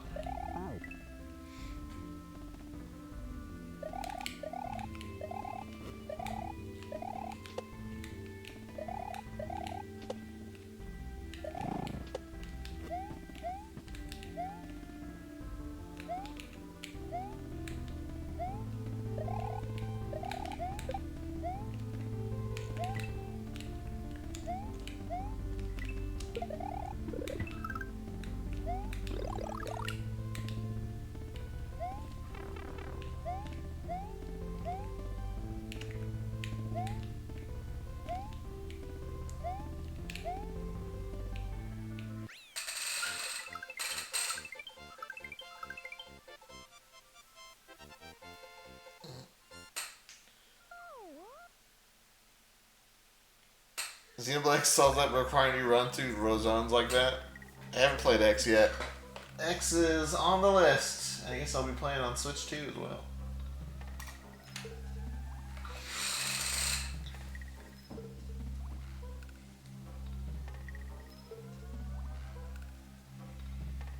Zimmophobia.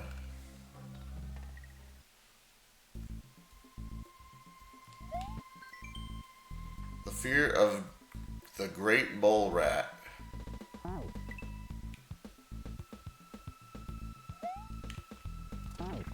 The Switch 2 sucks ass, literally. Well, that's just your opinion, man. Just kidding.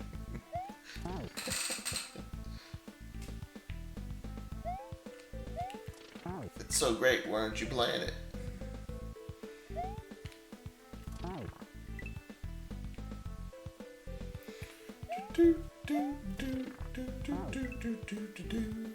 What am I doing here?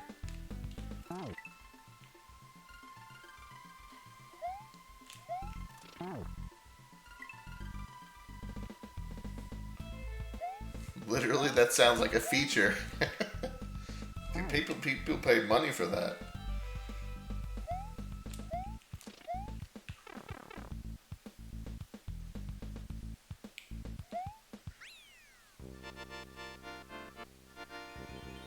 Xenoblade Chronicles 2, a young person speaks to Dahlia.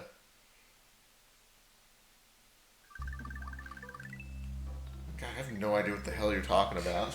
I don't even know who Dahlia is. Is that a blade? Wario Kart. Easy GG. Whoa! What the heck?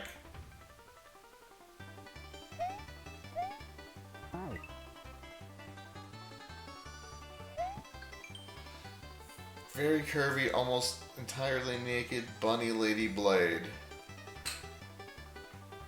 Dahlia. I don't remember her. You think I would remember her? You don't win a race in neutral. Step on the gas.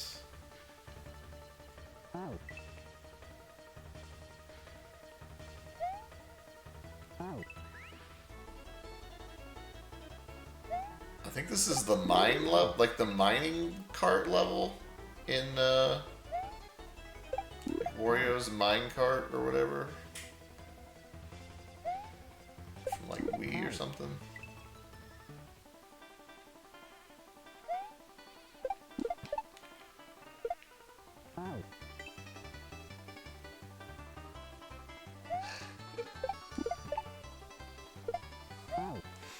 Mario Kart, more like a Wario Kart. I think he says that in Mario Kart 8.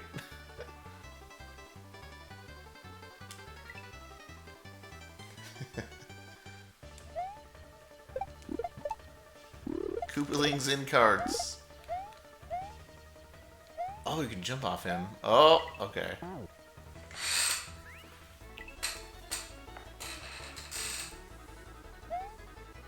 Koopa Troopa!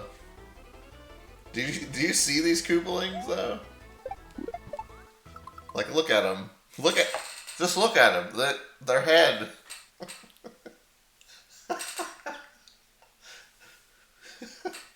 Dude, whoever made that sprite is amazing.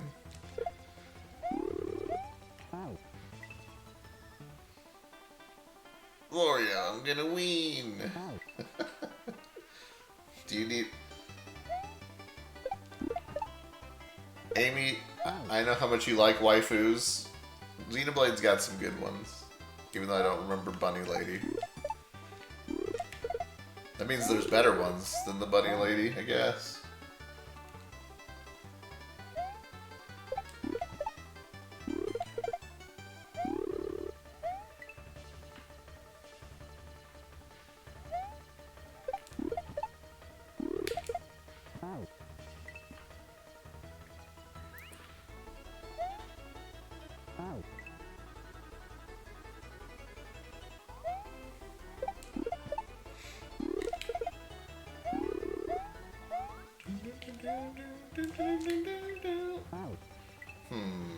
Okay.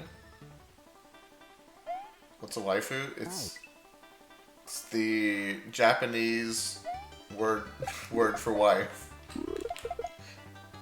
Well, it's a Japanese word for wife. Are you less confused?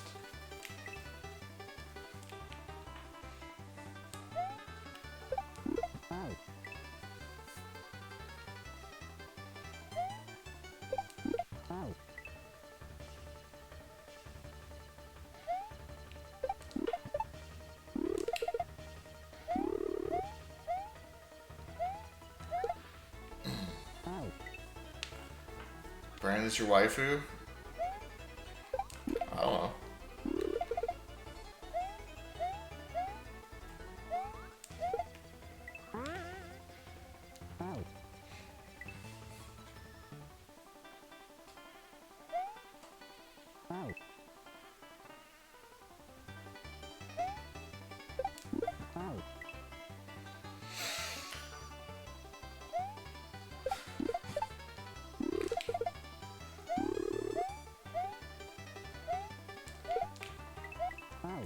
Dabu, you're like the most anime person here. What are you even talking about right now?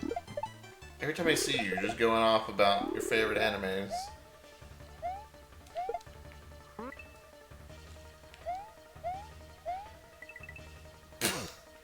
I followed the coins. Did not help.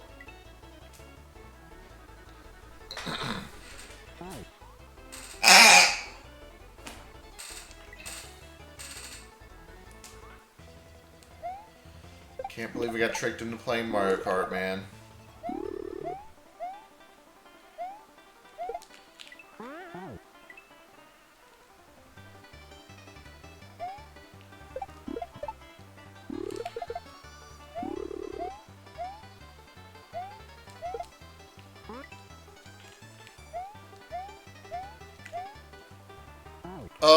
Well, I'm impressed that I went through the hole down there.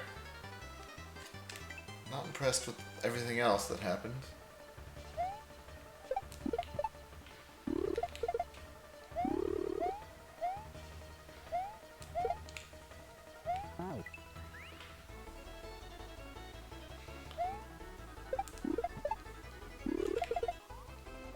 The small amount of Mario Kart that I did play with Yuna, I played as the cow.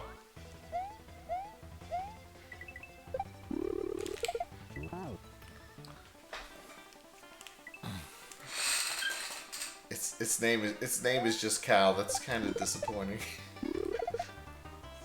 I'm still disappointed that the name is just Cow.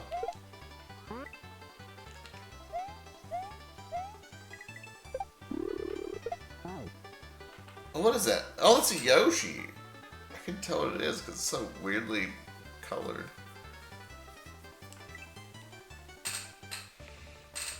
It's so disappointing, right? Gotta come up with some name for a cow.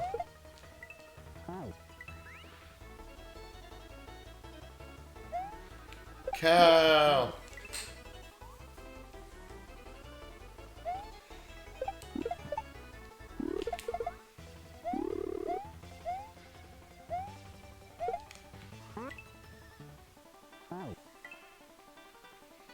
Could have been Moo Rio. Or Moo Moo, or like... just like a normal cow name? I don't know.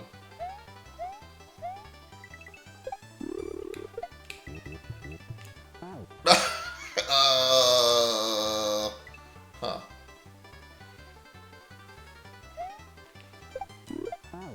Weird level.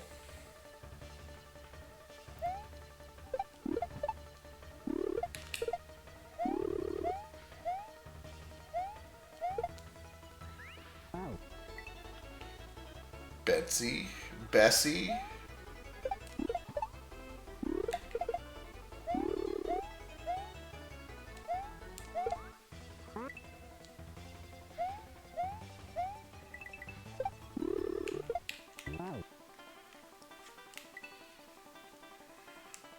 Beefalina?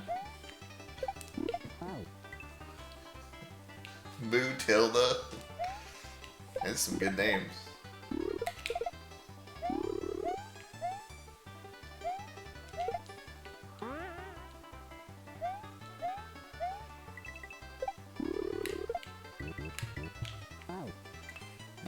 Way better than the names that people used to name their Tauren in WoW.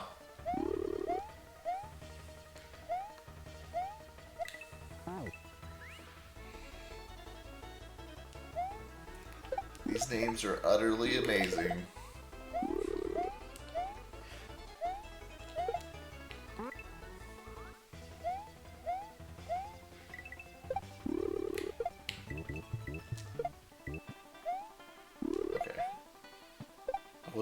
The answer was just to throw Yoshi up.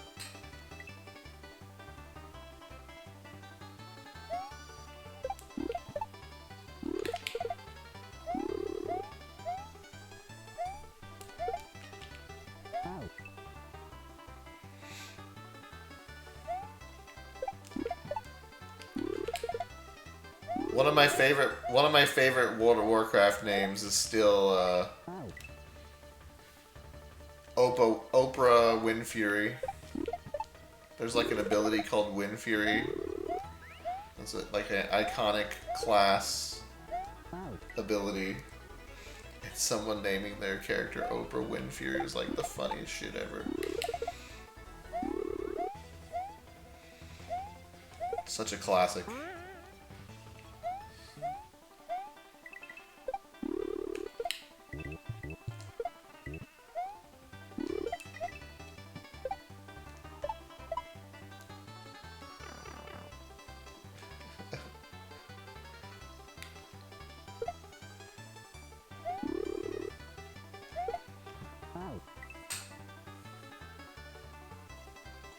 What? That's not a checkpoint? Oh my god. What is it even supposed to do there?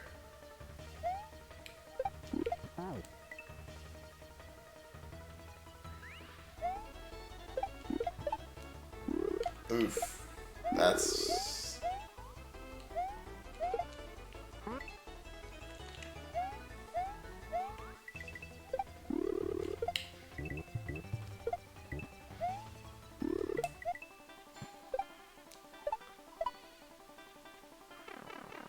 Doorbell, that could be Uniswitch too.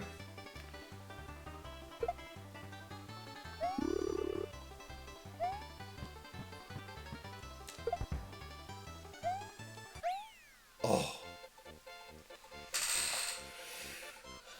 Bowsy!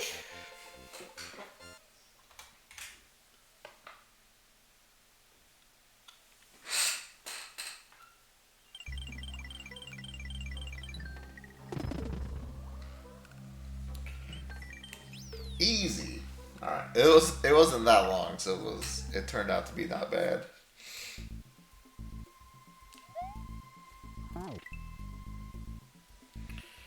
Uh, there wasn't any other levels like Mario Kart, if that's what you're asking.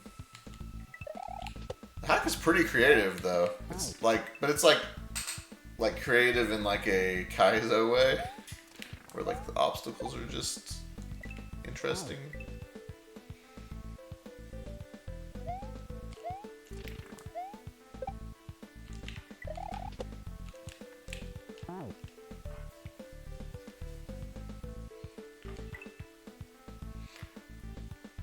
I am also a sucker for good custom graphics.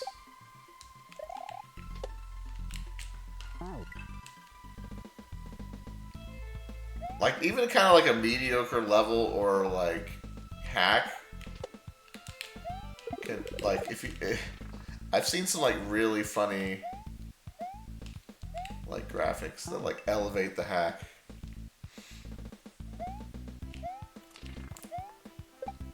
Or like cool graphics.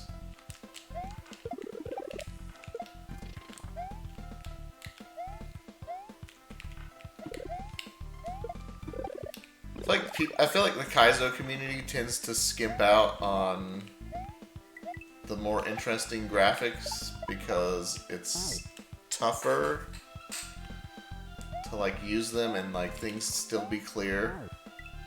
Like, I'd rather have a clear Kaizo level than like really visually interesting but like confusing level. I think that's why a lot of people steer clear of that in Kaizo.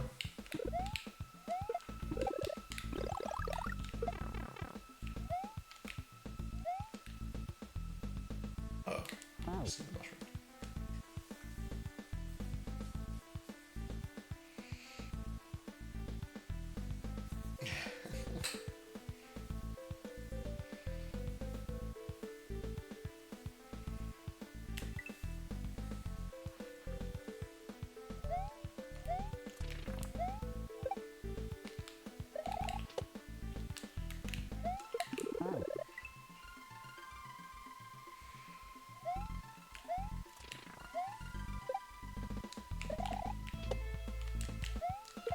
Actually, Mario Kart levels in the SMW hacks are not that uncommon.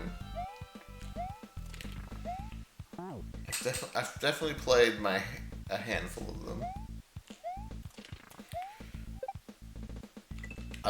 And one of them was really good, but I don't remember which hack it was. Unfortunately.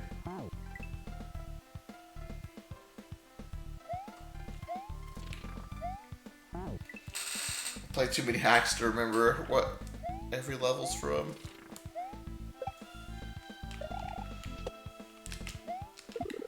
Which got me thinking the other day. I wonder.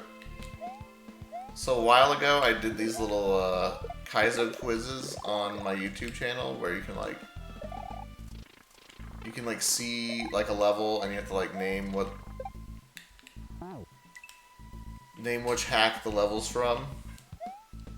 And I was kind of wondering if I would still remember the levels I put on there. Like if I went back and watched it myself. If I could identify the levels. I'm kind of interested to see if that's a thing. Like, I would know the level, but I don't know if I would be able to guess where they're from.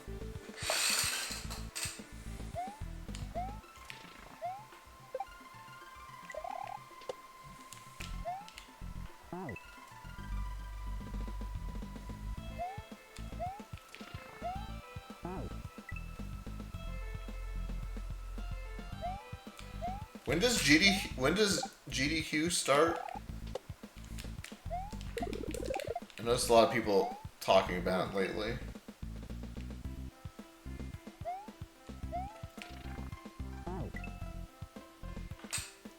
Am I the Mario Master?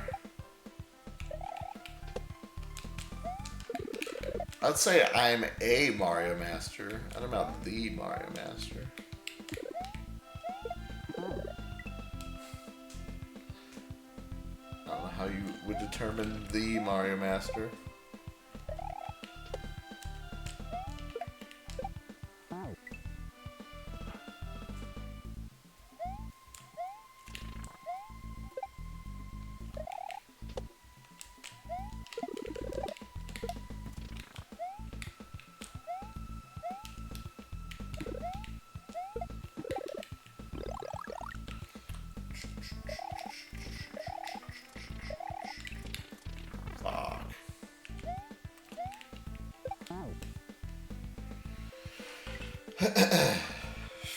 But only when it comes to S&W. You put me in other Mario games and definitely not as good. But not that bad either.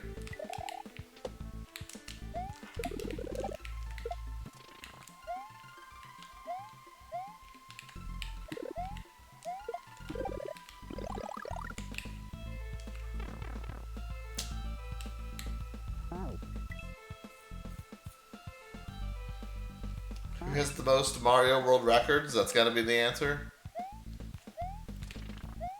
You know, that might have been me at some point. Maybe. Only because S&W had so many categories, though. Like if we're talking about every Mario category for every Mario game, there's a chance my name might have been up there for world records. If you count the weird categories. In the 6 is too weird. There used to be...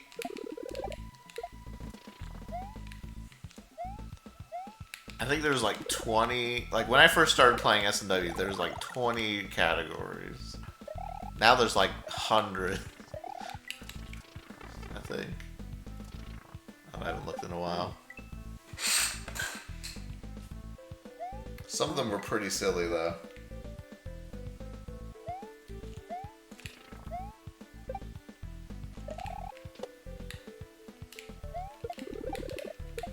At one point I had 96 exit world record, no Cape, no Star World, no Star World, and all castles.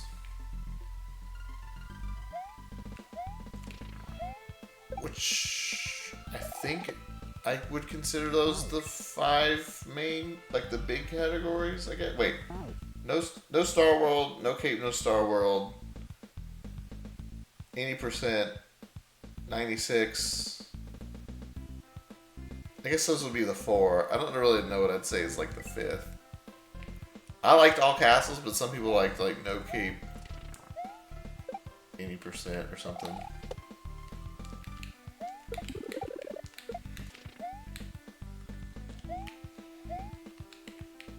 So I'd like 4 to 5 of the big ones.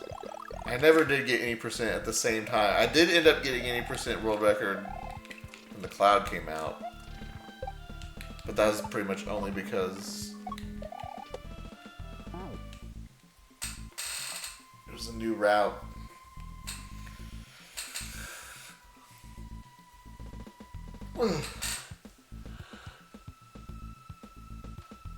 Whoever made the food challenge used to be jailed.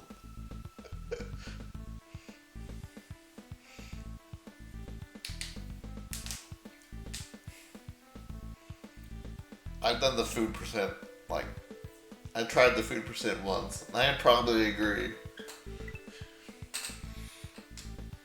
I don't really know what I'm supposed to do there.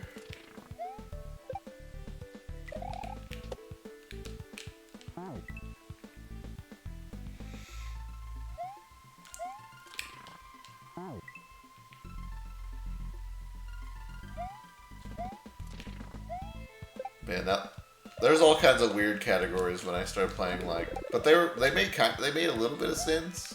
Some of the categories S&W folks come up with these days make no sense. I think we started losing. I think we started losing ourselves when we added the category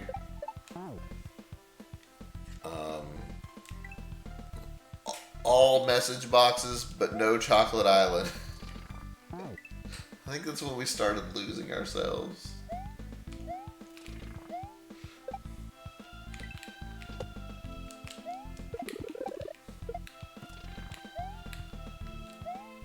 So hit all the message boxes except for the one that's in Chocolate Island, because then you have to play like too much of the game because it's too far out of the way. Like, that's the whole category basically.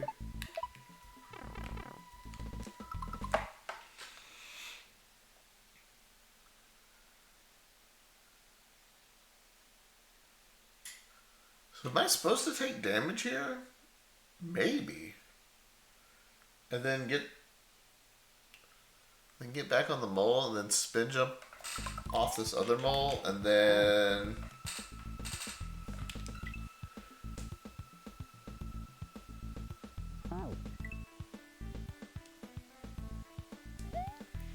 oh, Lunar Dragon.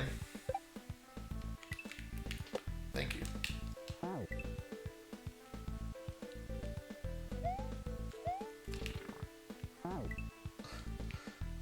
If you go look at my times on any of the categories, they're gonna be like 10 years old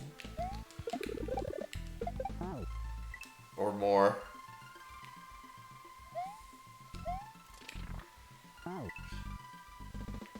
Hey, if I'm still in the top 4, that means you can tell how prestigious Lunar Dragon is as a category.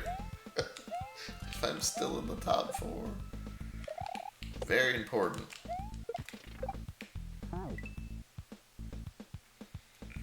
When did I start speedrunning? I started at the end of 2012, like learning. So 2013 is say when I was like actually doing a lot of runs.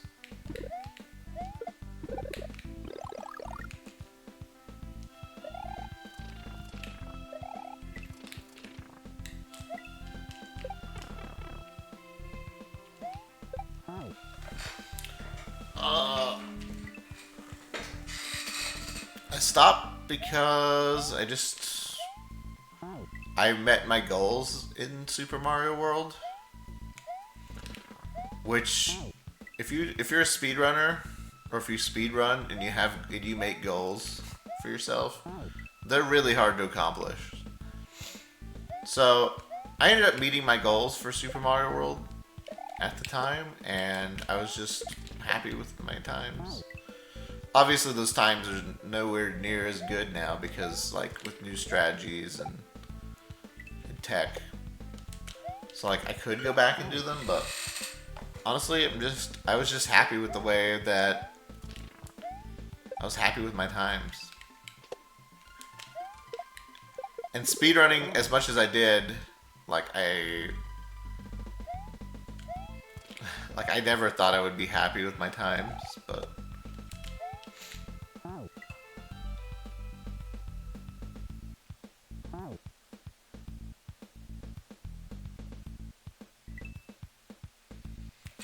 yeah, I mean, like, I just hit my goals. I've speedrun since then. Like, I did jump speedruns. I did some Storks speedruns for a while. Storks, Apes, and Crocodiles. I never end up making my goal in those, but with jump at least I got like kinda close.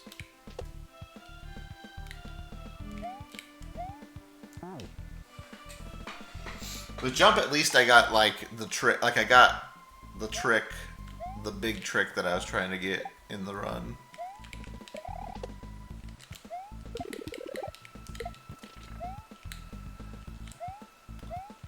So I count that as a win. Storks, I didn't really have a goal. I just kind of just played it because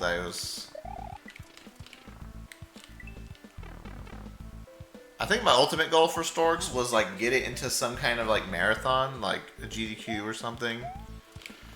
That never happened, I did play it at Mario Maker Coliseum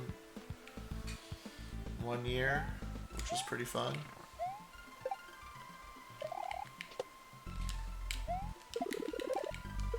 But then it's like, that was good. I never really grinded out Storks though. It was like, I just did like one run a day and it's like, just had fun with it.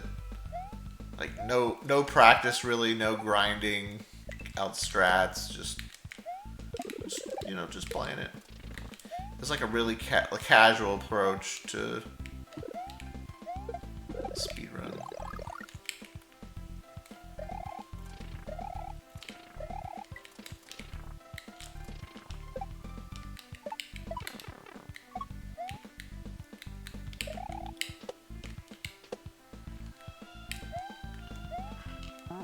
Oh, man, this is... I don't really get this.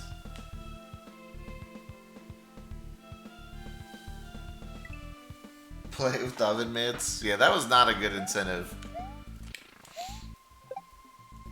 For those who don't know, when I did Mario Maker... Well, it was called Mario Maker Coliseum at the time. I think it's called something like Mario Masters now or something. But anyways, there was some donation incentive to make me play with oven mitts on while I was playing Storks, which made the game literally impossible. Like, it was just I put the oven mitts on my hand and I just didn't make any progress ever until they came off.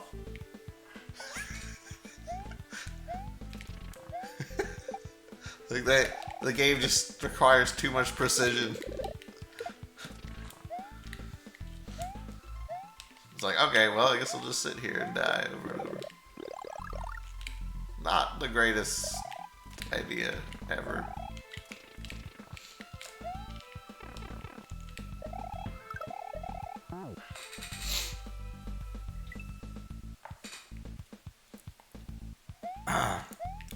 Speedrun Kirby's Adventure for a while. I got the world record in that within a month.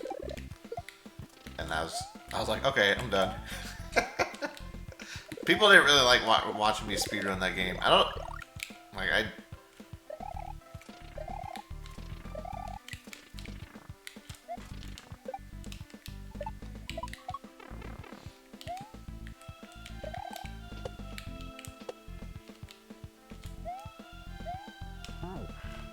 Okay, does anyone know what I'm doing wrong here? Because, like, this shit is not working.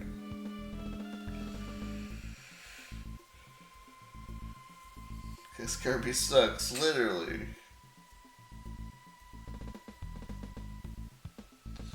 You think I need to, like, time the moles and stay big somehow? You might be right.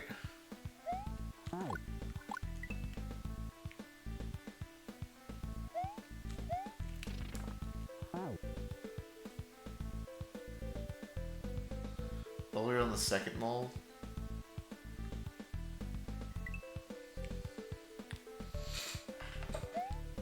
Yeah, I feel like I'm messing something up, but...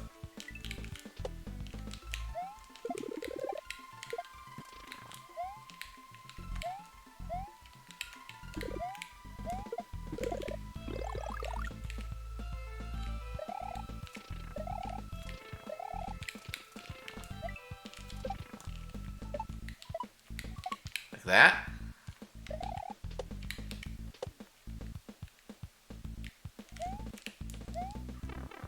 Oh, okay. That definitely lined up better. Okay. Let's go.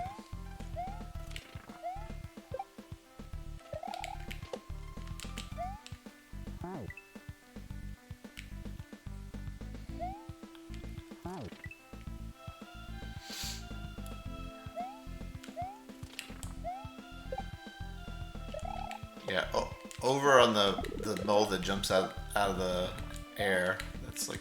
That's where the problem was lying.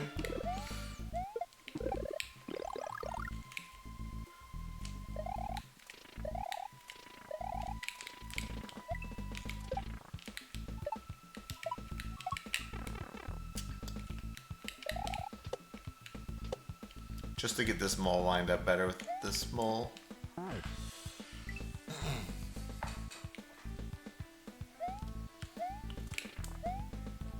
Let's say this hack feels way harder than intermediate. Not that it really matters to me, but not that it matters that much. I'm just saying, this feels more like an expert hack for sure. Like some of these maneuvers are really tough.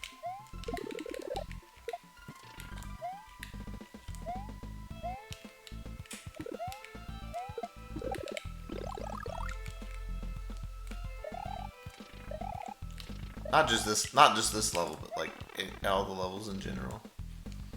It's really tough. Not like crazy tough, but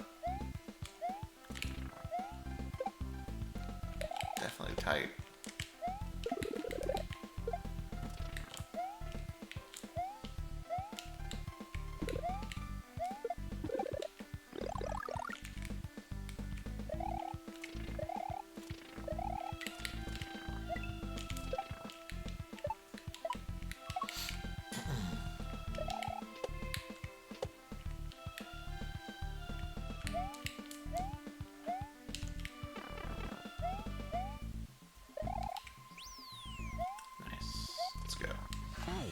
In there.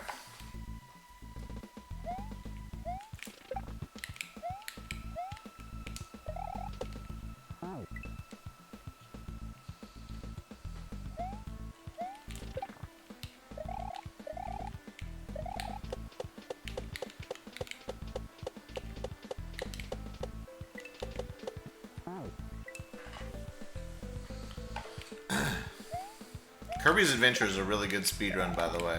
Like,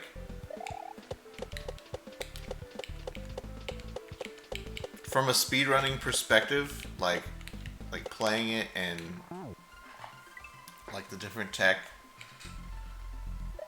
it's really impressive. Yo, Casper! Happy Friday.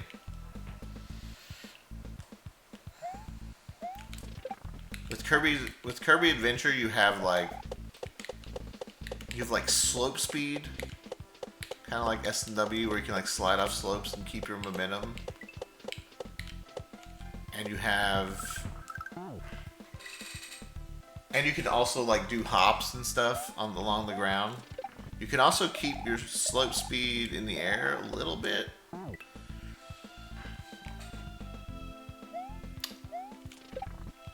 Have like mixes, like different enemies that you can mix together.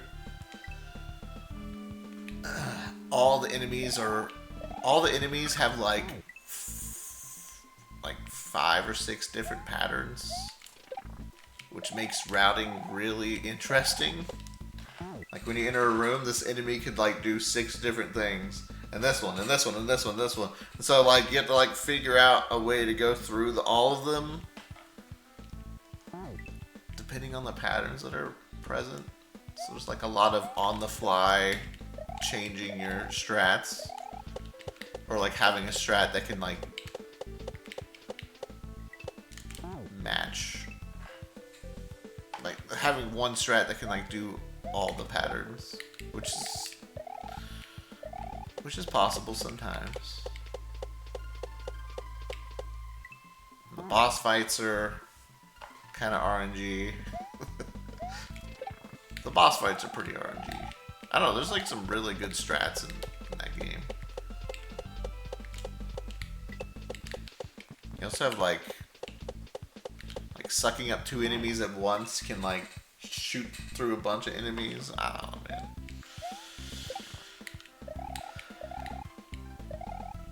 That game's crazy to speedrun. You also got lag reduction strats.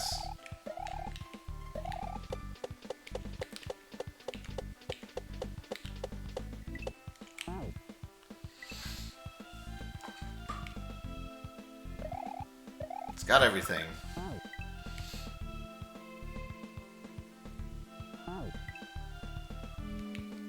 Yeah, momentum and like preserving it does make for good speed runs. Because it's Kirby Adventure, like you could just fly everywhere. But that's But also flying everywhere is really slow, so...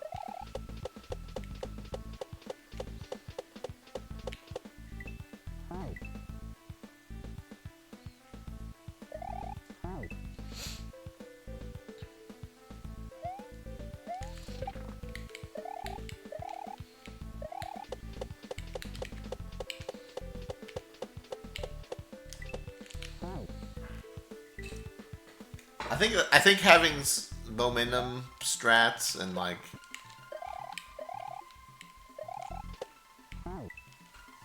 ways to preserve it, like S&W has some of that with like the pipe cannons and stuff. It's not very common. Oh god. S&W has a little bit of that. I guess with slopes too, but slopes... S&W has like a lot of small nuanced things that make it a good speed run.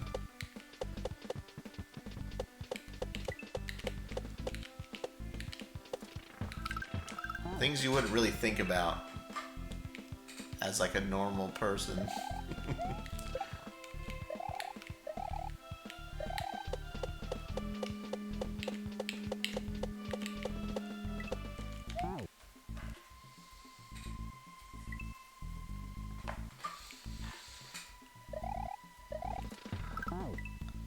I guess the things that make SMW good is P speed and like preserving it,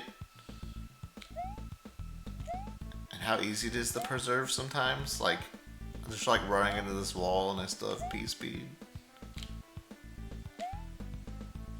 but like you can't drop off ledges or you lose P speed.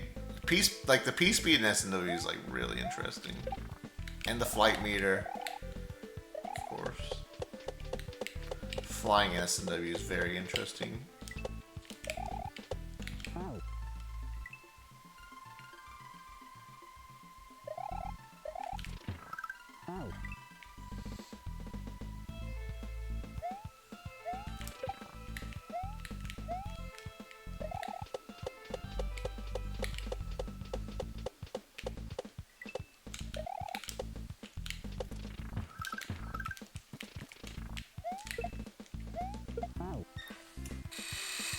See, speedrun doesn't care about that. They care about glory. Glory for mankind.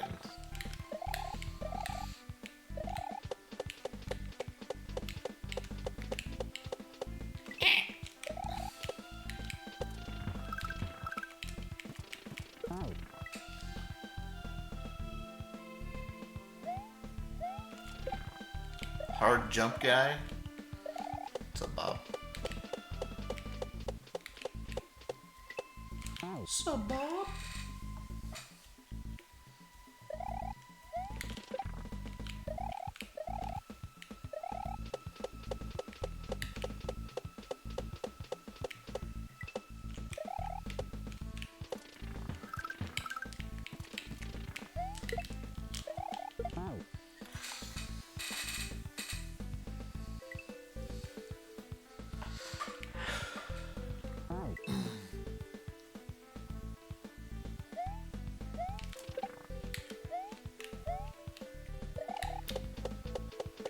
I'm afraid to ask, but what?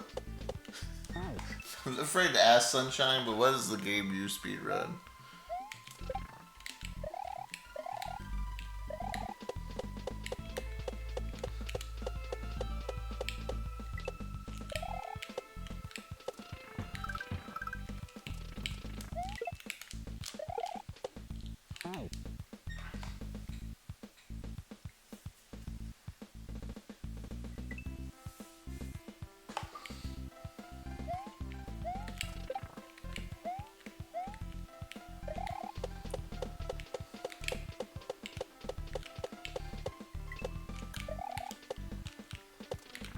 Honestly, what got me into speedrunning Storks was I played some levels and I'm like, man, I bet this level looks cool as hell if you do it fast. And it did. It looked cool as hell.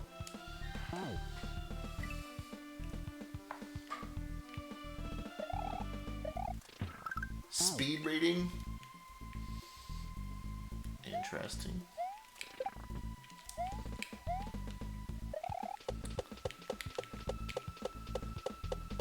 I'm kind of a speed reader myself, except for I miss half the words in chat. The most important words I make sure I miss.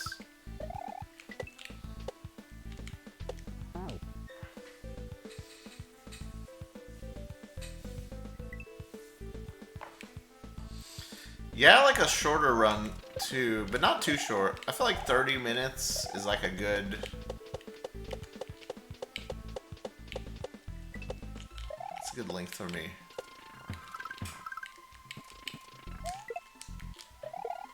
Who knows if I'll ever speedrun again, but if I did, it probably would be between 30 minutes and an hour. Somewhere in that range.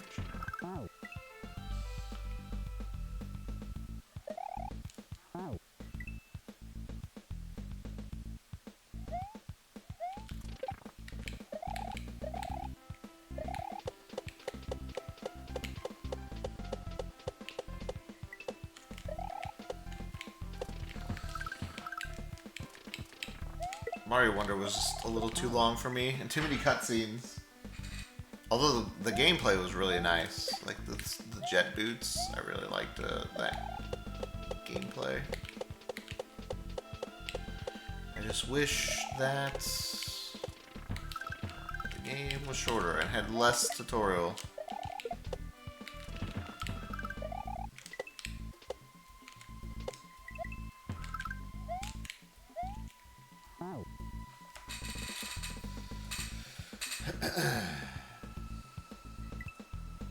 Rich and famous off speedrunning like me.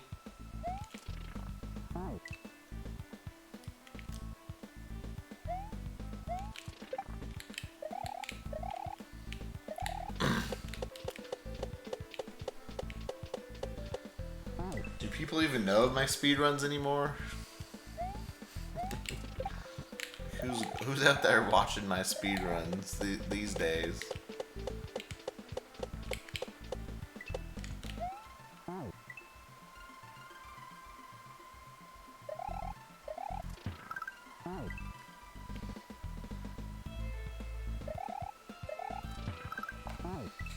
Summoning Salt?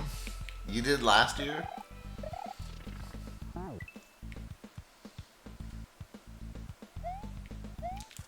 I got some good ones up on YouTube. They're good to watch. I still think my favorite run is Jump. Like, if I recommend you go watch any of my speedruns, I'd say Jump. Jump 11 Exit. I think it's my favorite one, still.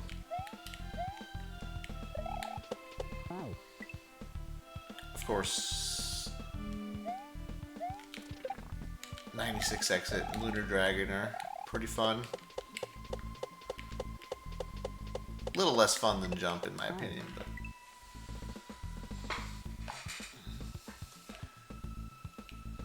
You only watch Tubular, no Cake, no Yoshi, no P-Balloon? Yeah, make sure you keep watching that. And make sure you tell me that I'm cheating by shooting a fire flower with a P-switch in my hand.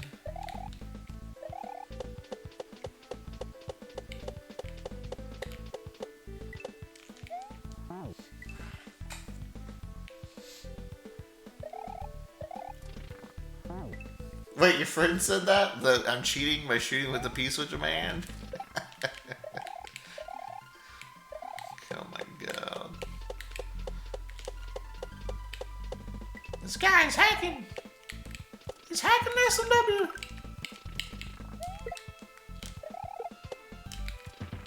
That's like the funniest comment to me. And I only assume people think that because of like Mario Advanced, like on the GBA. I'm pretty sure you cannot shoot a fire flower and hold a P-switch on the GBA version, which I assume that more people these days have played that than the actual version.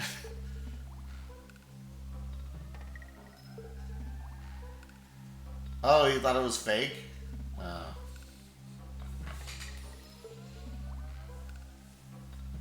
It can't be done.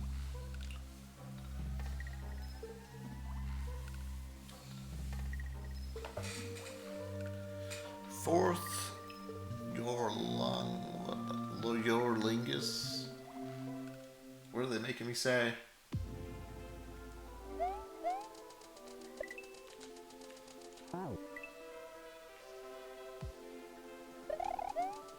Oh, rope glitch. Rope glitch! Gotta try it. Of course.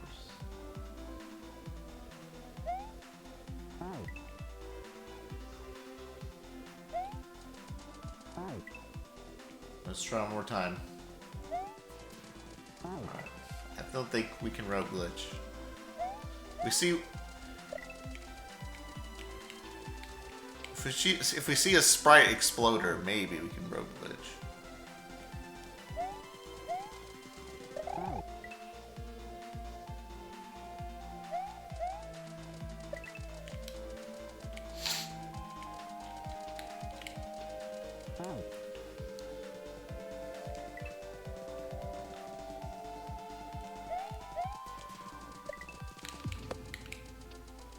Yeah, I assume that the fire flower comment with the P-switch is a GBA thing. I don't know, because I haven't played the GBA game yet. Soon though, soon. If we ever roll it on our challenge. What's a no UFO run for Kirby? There's a glitch. There's a glitch you can do in Kirby's Adventure where your default state is not like normal Kirby. It's your default state becomes a UFO. And then you just UFO over the whole run. Which is kind of boring. In my opinion.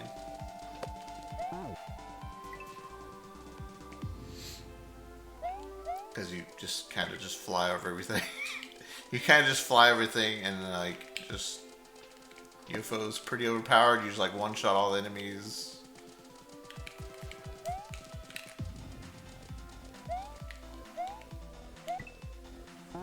I think I have to hit that block. Well.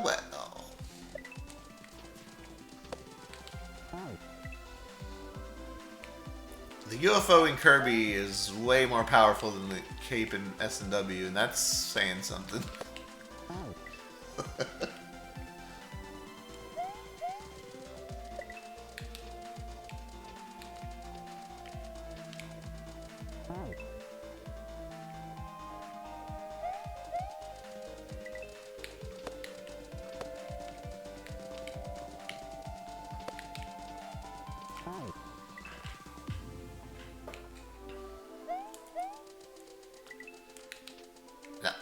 Not only do you move faster in the air with the UFO, like you move faster than like Kirby moves, like flying through the air. You have a charge shot that can like one-shot bosses, or at least deal a ton of damage to them. One-shot mini bosses, let's say, not the regular bosses.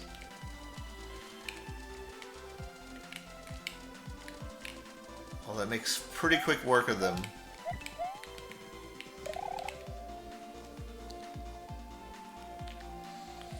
But it's kind of like Cape where you fly over everything, but with the UFO you can like fly through like one-tile gaps. Like imagine Cape, but you can like fly through one-tile gaps. Like you've seen the TASes. It's like that, but like it's easy. You can become the TAS.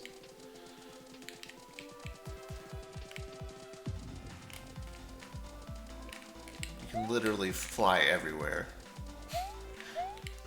Even underwater.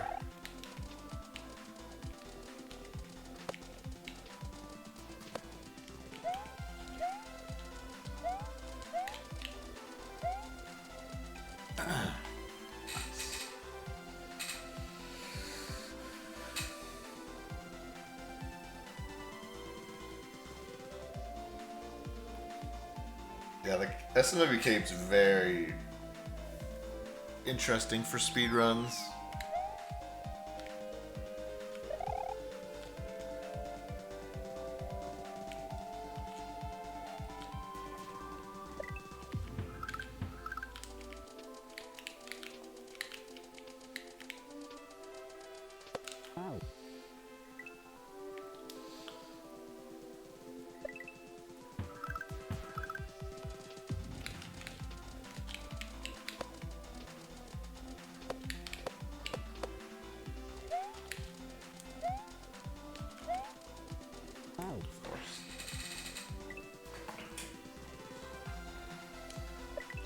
One of my favorite things about the cape in SMW speedruns was like the damage boost. Or the cape boost, basically. It's not like you're taking damage, but you like cape cancel the damage. And that makes for some pretty cool castle levels.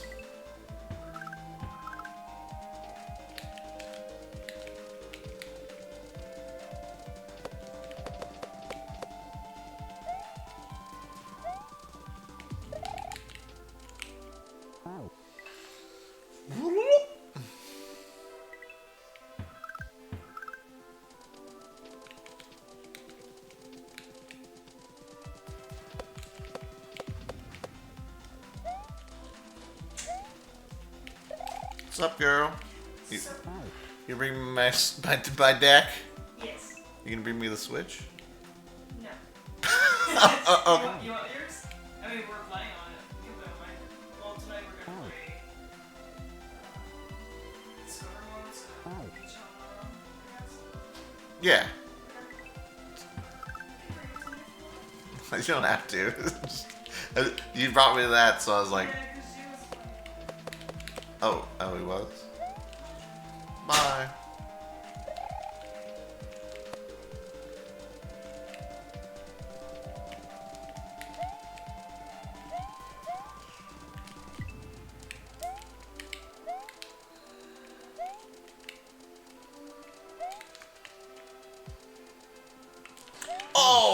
Oh, that line ended so much earlier than these other two.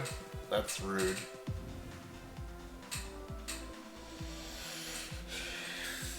You guys want to check out my deck? It's a nice deck, huh?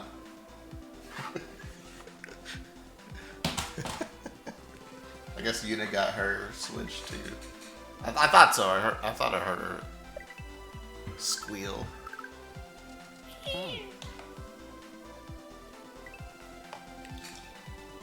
So I guess tomorrow we can play some Nintendo Switch Online on the Switch too. We didn't get the new Pro Controller. We did not get the new one. At least not yet. I don't know if I need the new one. I go to the like are the joysticks like different?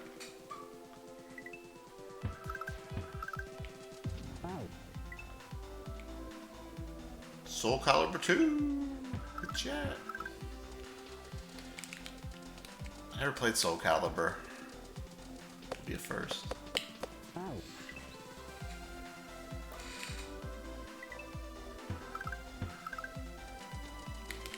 Yeah, we didn't buy any of the accessories or anything. We just bought the Switches themselves. I think my Pro Controller is probably fine. There's nothing wrong with it. Unless, like, the new Switch Pro Controller has, like, a better D-pad, then I might be interested, but somehow I doubt it.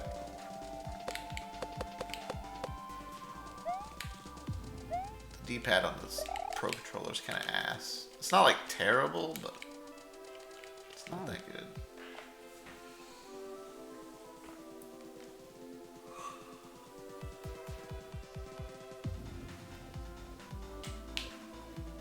You didn't get the Labo too? Labo.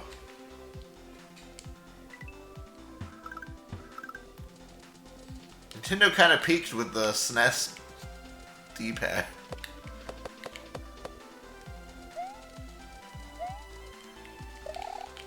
not gonna lie.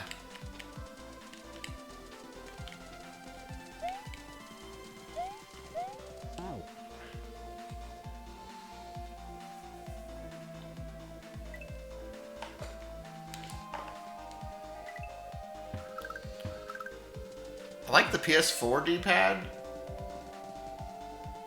except for the fact that it's like broken up and like during intense gameplay, like Celeste, where you need to like really really push those buttons in. It starts to hurt my fingers, so that's kind of disappointing. Like the tips of my fingers, like for this D-pad, like you have this like everything's connected, but for like this D-pad, they're kind of broken up, and so you're like your fingers are like kind of getting in like these like in the grooves. Like these edges are not soft; they're like hard. So like switching between them, like wears on your thumb, like the tip of your thumb. If you like play for an extended period of time, like an intense game, it's not pleasant.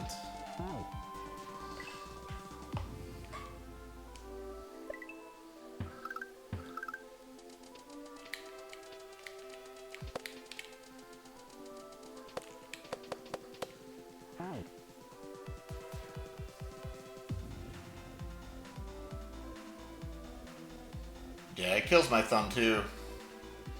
You can't D-pad Celeste. Yeah, I D-padded Celeste. It was a terrible idea. Honestly, that's probably that's like one of the number one reasons I stopped playing Celeste is my fucking thumb was like just killing me.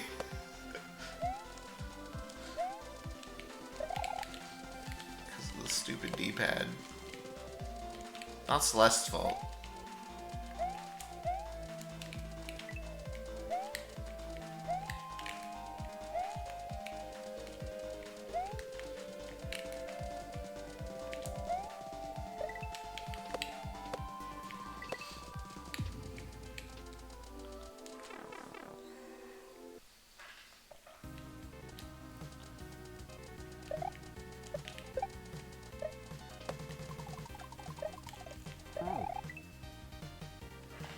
Oh god.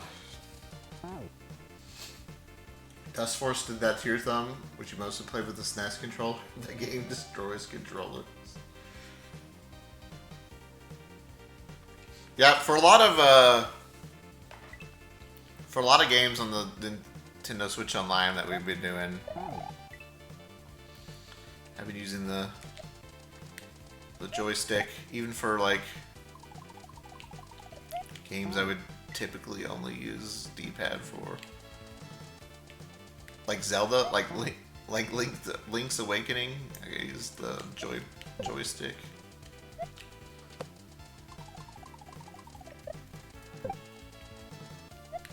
Holy shit, dude! What is this boss fight?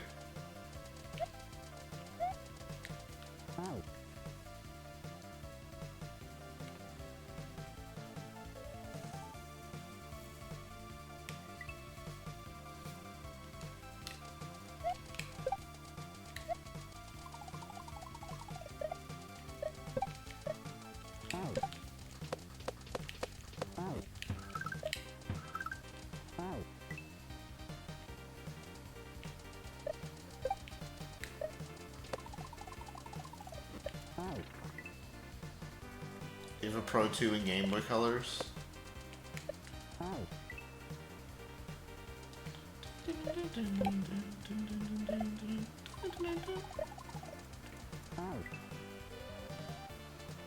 Is that 8-bit though? Is that what we're talking about?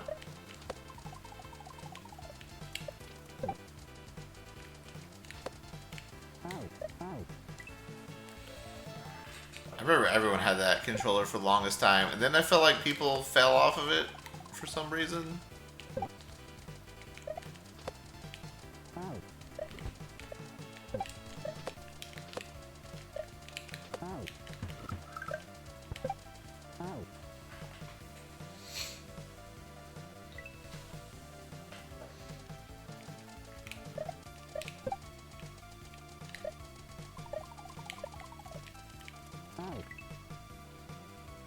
can be hit or miss.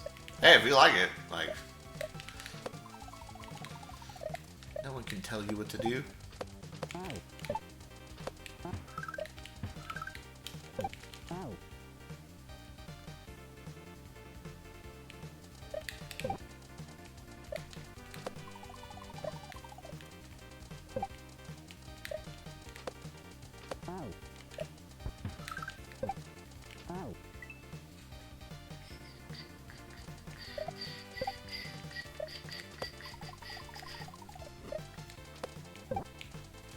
Didn't survive my Kaizos.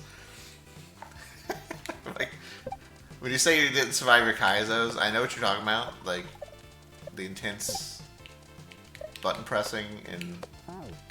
But also, when I think about that, I'm thinking you just like throwing your controller across the room.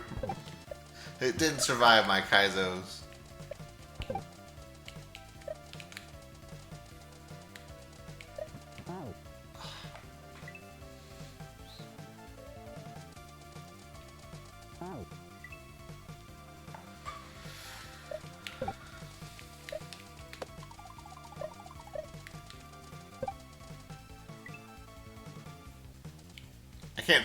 I can't throw or drop my controller anymore, because if I throw or drop my controller, it's gonna drag my SD to SNES like 2 millimeters from its position and then like blow up my game. So I have to make sure I hold on to it. I gotta go buy some cardboard to stick in there.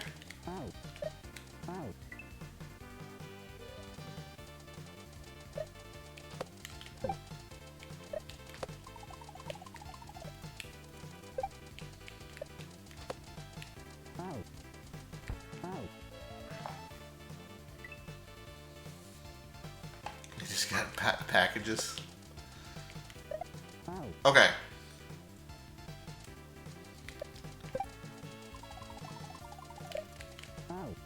Okay, guys. I want to show you guys something. Hold on, give me 1 second.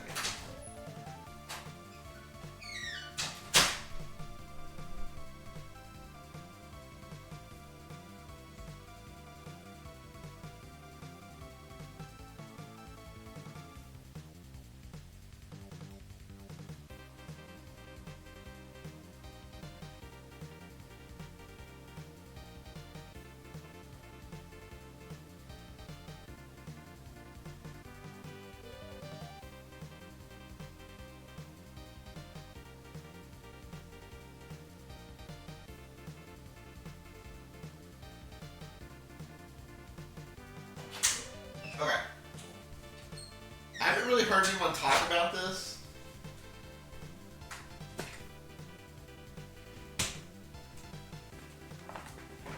But you were talking about cardboard boxes, and then I just remembered the Switch box. And people are talking about getting like their receipts stapled on the Switch box. And like hurting their console. And I was wondering how that is possible. Oh shit. Never mind. I don't have the main box. Oh, here we go.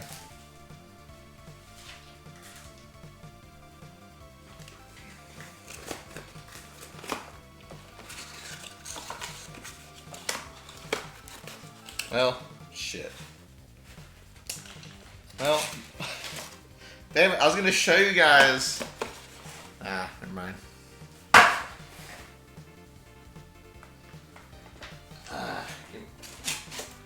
I wanted to show you guys how they packaged it. It was really weird.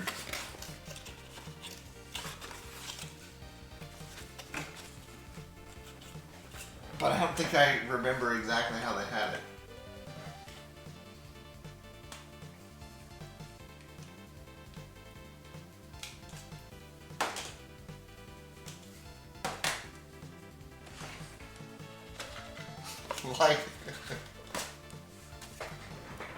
Like the Nintendo Switch was like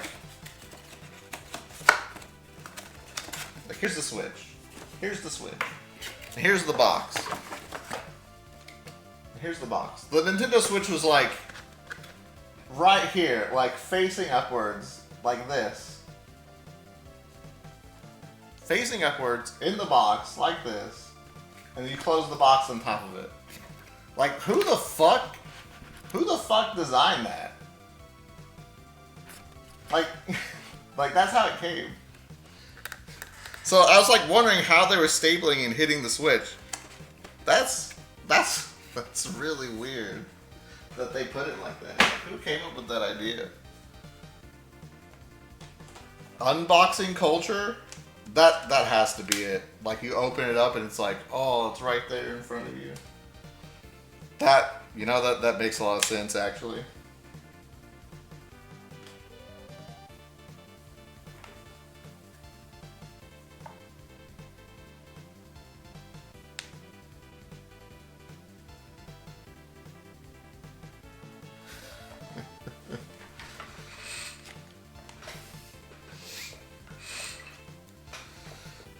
I just thought that was a really dumb design decision when I saw it. It did look nice when you opened it though, so you know. What's a few staples in our Switches as long as it looks nice.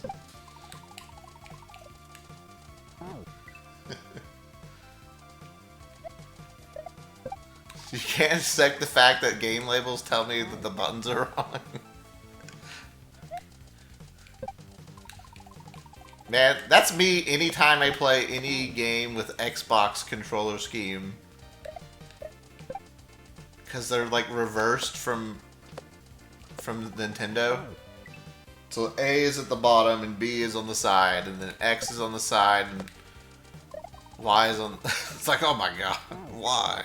Because it's like, I can't ever hit the right buttons.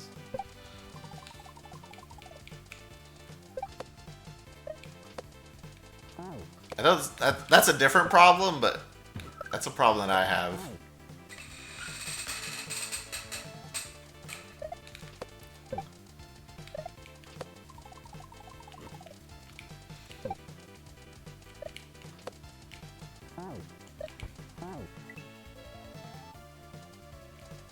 How do PlayStation, Xbox, and Nintendo have it all in different spots? Well, we know that the fourth, if we ever get like a fourth console that's like a big, like is big, a fourth big console, we know the X button's gonna be on the right side. That's the only place left to put it.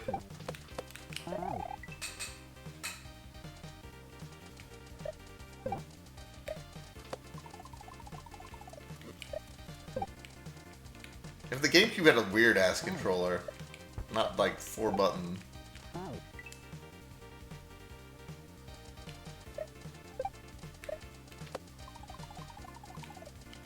Not like the 4-button setup. I know it's 4 buttons, but not the typical setup, I mean.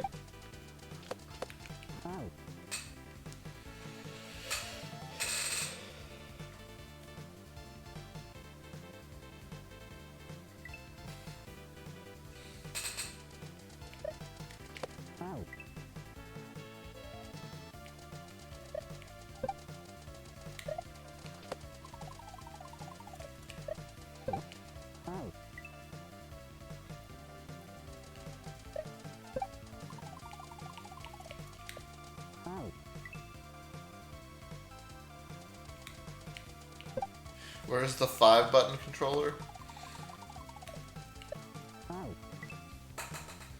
I thought you said button 5 controller at first.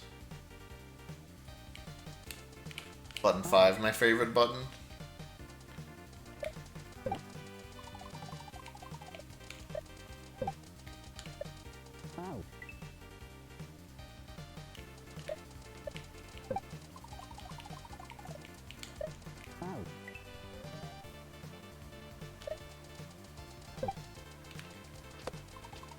Steam Deck?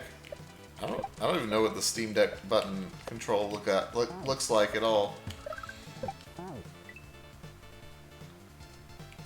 Oh,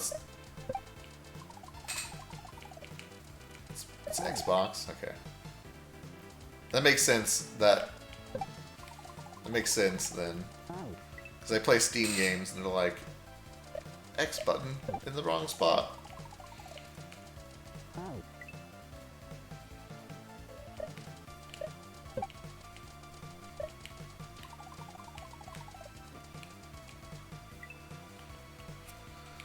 Oh my god. Let's try to do some normal jumps.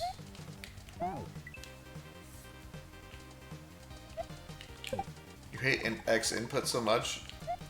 You know what I hate right now? And it's probably just a me problem since I haven't turned it off yet. But when I launch up OBS,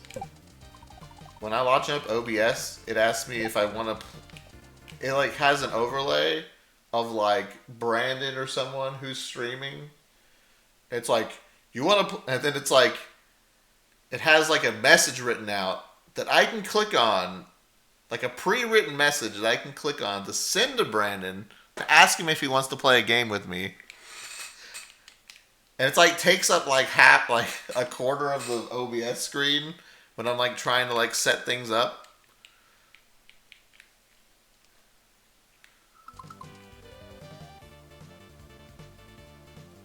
I just press it. Yeah, if I close out OBS and I load it back up, in like the top left corner, I don't know who's streaming right now, but it'll be like, someone will be up there and it'll be like, hey, wanna play? And if I just click the button, it would send the message to him. I'm just gonna hit it one day to see what happens. Specifically when it tells me Brandon. I don't even think they have to be streaming, I think they just have to be playing something. I think it's like a Discord thing, maybe. Discord integration.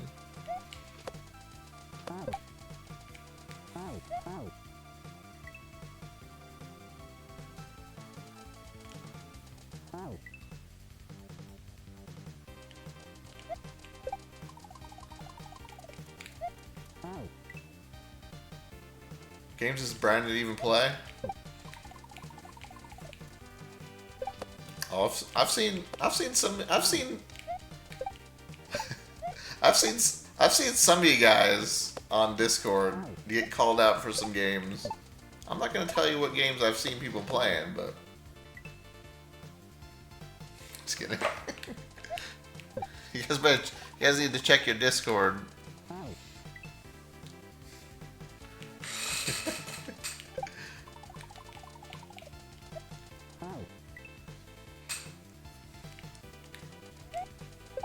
Oh, bye, Hunter.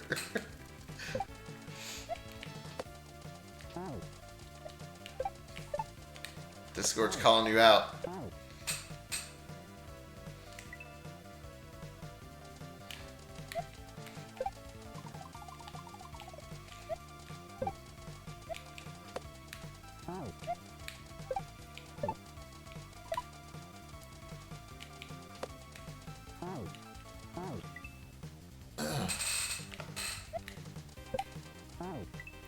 You literally have to enable it in the Discord too. Maybe they want me to know. Interesting. That's an interesting fact.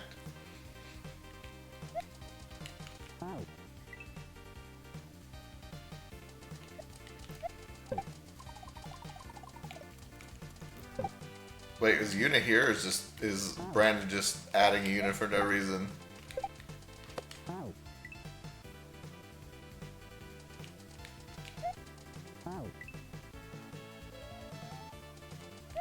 Hintei.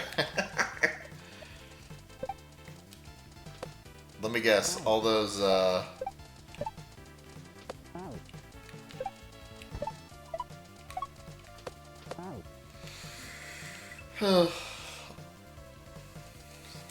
You think they'd fix the Nintendo eShop and take that junk off there?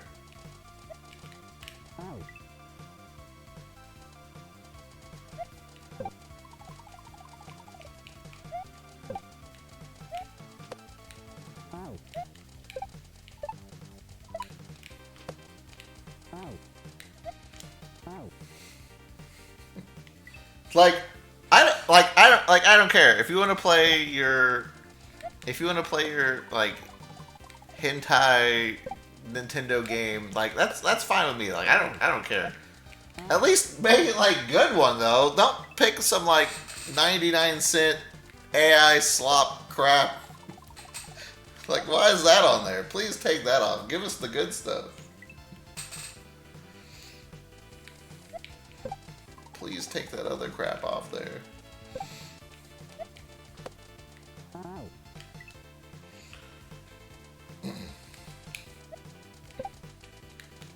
You love the slop? Of course you do.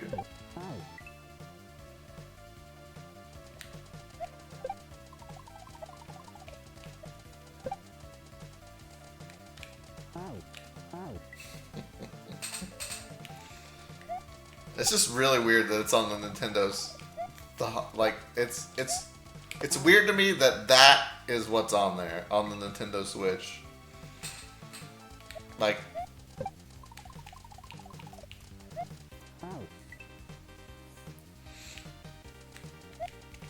It's just weird to me. Like Steam, I expect that. Family console Nintendo, it's kind of weird.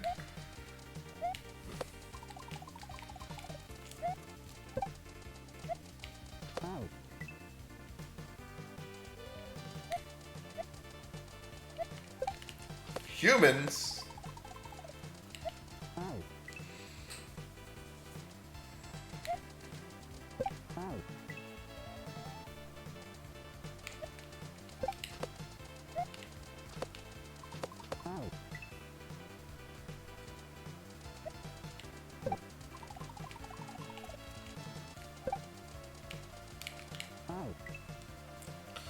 And this is a lot of stuff to dodge. I'm not doing very good.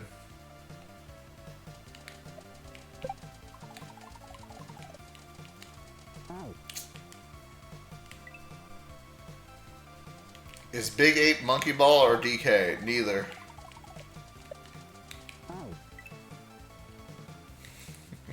Yeah, it's neither, and you're gonna be disappointed.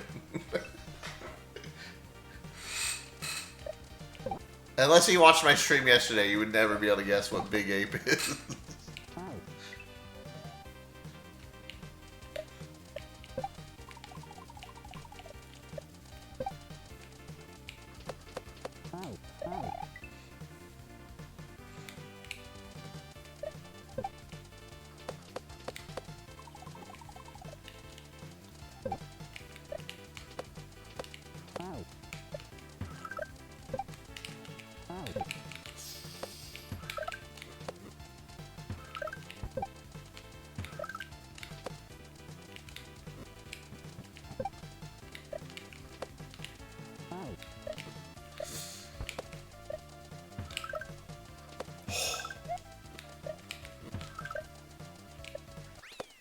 Oh my god, dude, let's go. Great Ape. Dude, Big Ape could be Rampage, but we're not that lucky. What other thing could Big Ape be? Some King Kong game? GG. Defeated the another enemy defeated. Determined to rid this world of the Chuck invasion, Wario travels to the next land.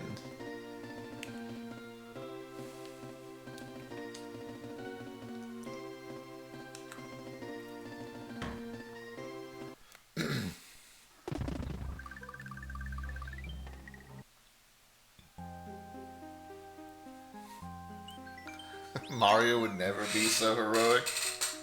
Yeah, that's why we got Wario.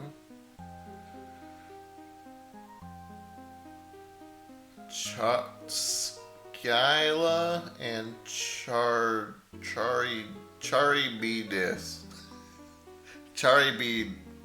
Charibidis? Charibi who?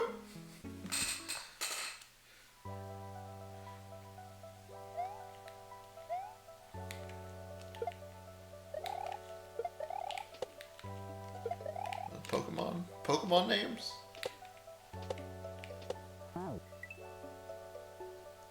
Charizard D's?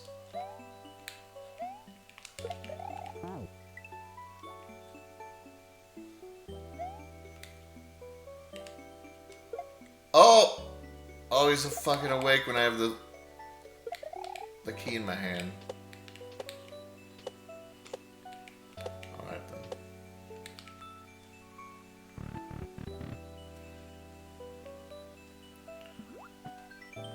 Wario isn't a freak like Mario, so he can't breathe underwater. Make sure to get some air.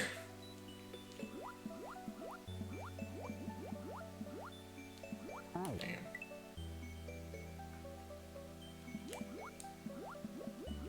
I thought Wario was more of a freak. Wario can't even die.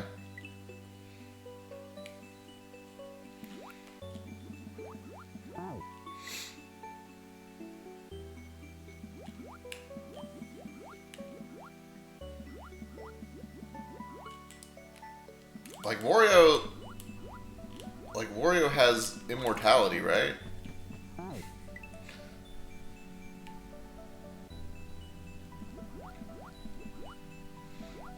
Like canon immortality?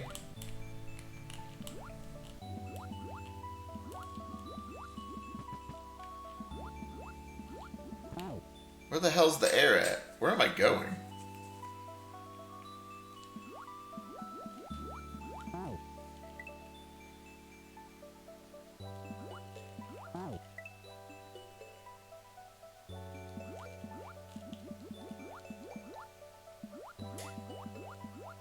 Which games is he mortal in?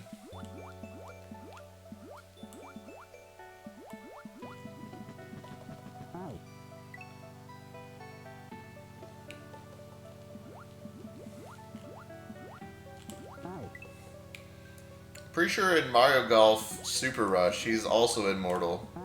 I'm pretty sure I saw him get struck by lightning. Although I know people survive lightning strikes. But he like... But not Wario.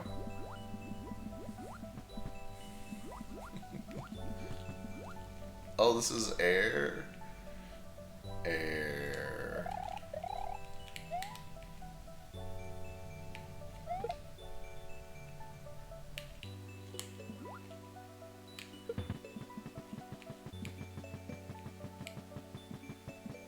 Alright, we're like 1,000,000% dead, right?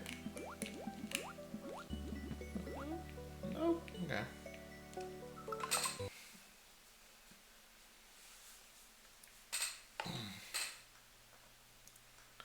Declaring this Wario is bald beneath his cap.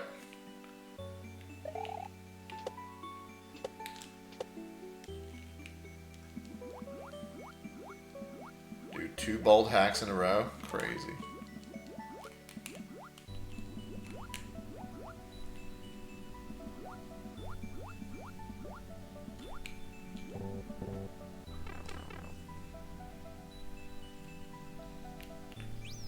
Mad Mart, you join us for Hack Club this month?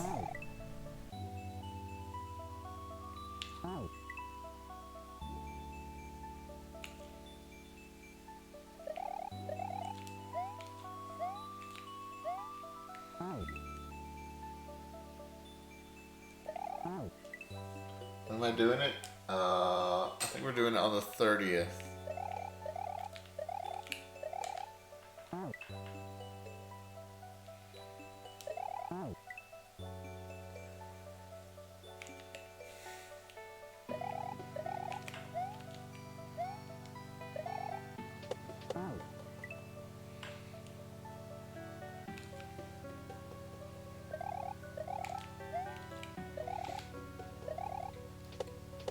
If you play Catastrophe, I feel like Mad Mart might be able to beat like a couple levels in Catastrophe, maybe.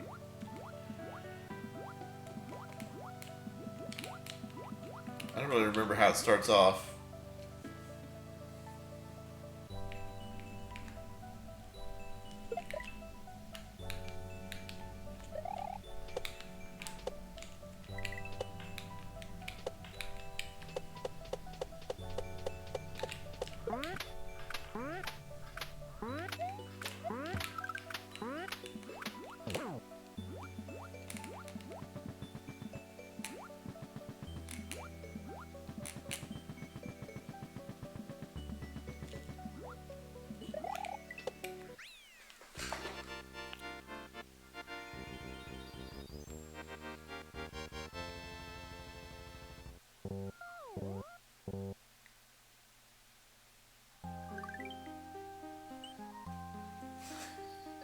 I thought for sure I was dead.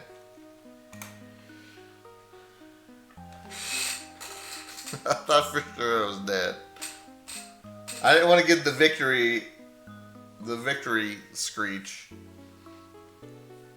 I thought I was dead. Death Star.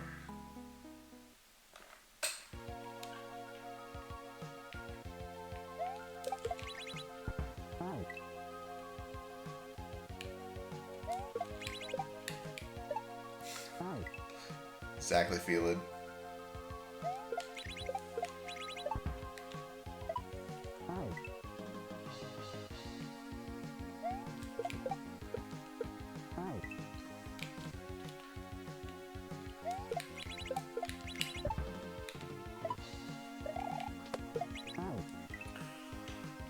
Are you going to any Pride festivals? I'm not going anywhere, dude. I'm staying in my house, playing my Switch 2.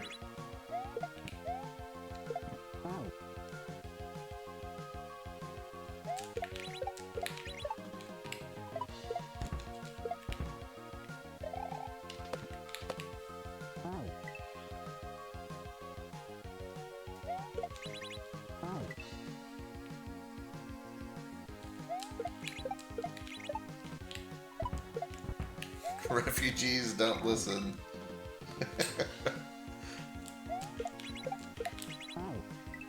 There's actually quite a bit of people who were not streaming Switch 2 stuff yesterday. I was impressed.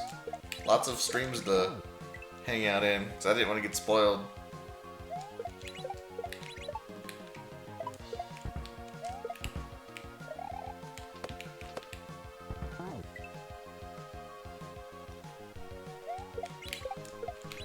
Okay, but you like being at home? Dude, who doesn't like being at home?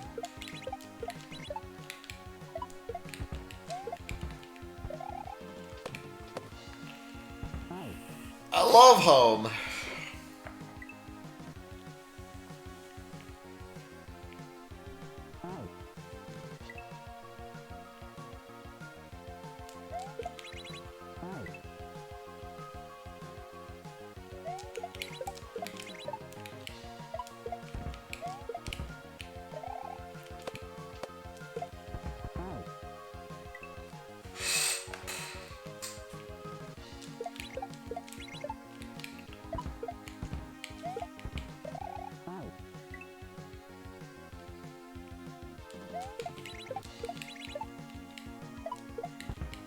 Look, I love traveling to like different parts of the world.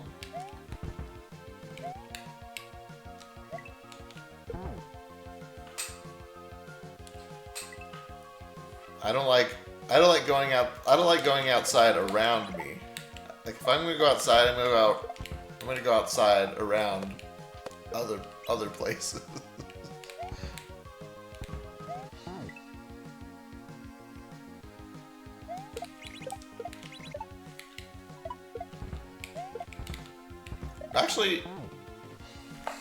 Actually, I wanted to do some biking,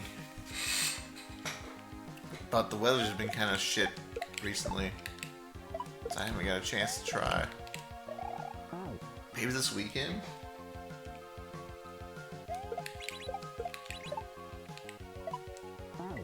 It's been pretty nice the past couple days. Biking stream? I don't have the means to do that.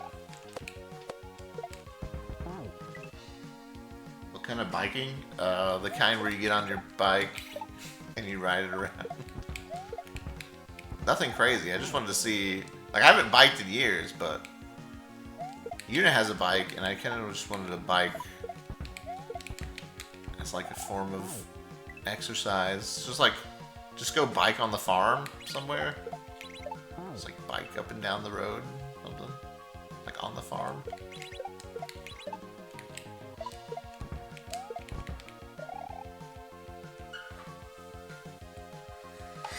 How far am I biking? I don't know. I could like go bike to our parents' house, then bike back. I don't know. Just the bike. I don't know. I haven't done it in years, so I just wanted to try it.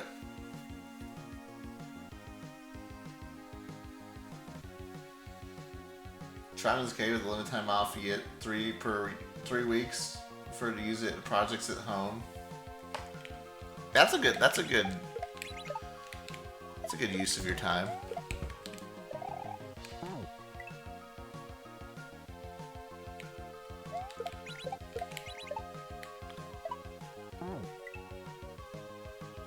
Just want to ride my bike.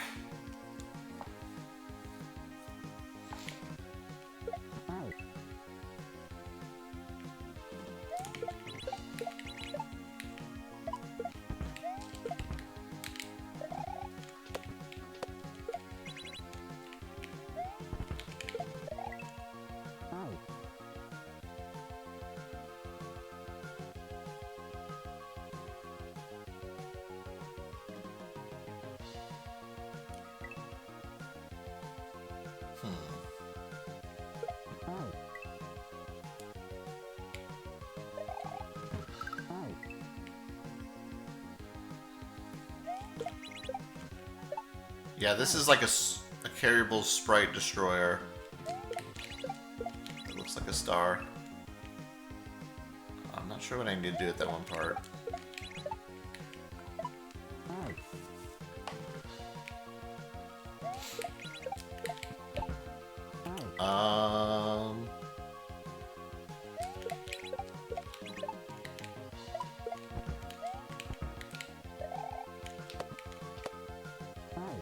I will let you guys, my Japanese is going well.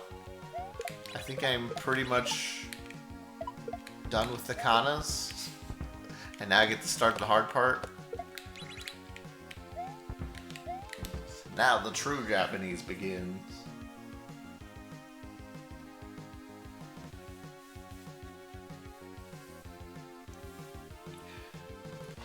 GG.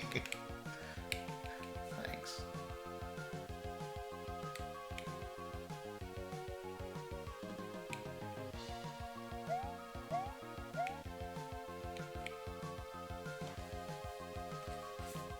I still get some of them mixed up if I'm trying to go fast, but if I take my time, I know them pretty well, I think, by now. What the hell am I doing here? Can I stand on this? No. So it wants me to spin somehow. Well, let me just check this out.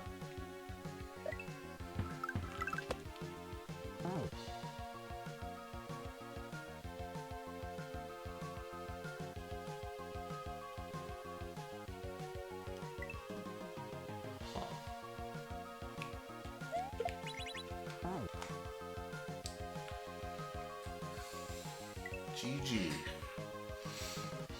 Thank you.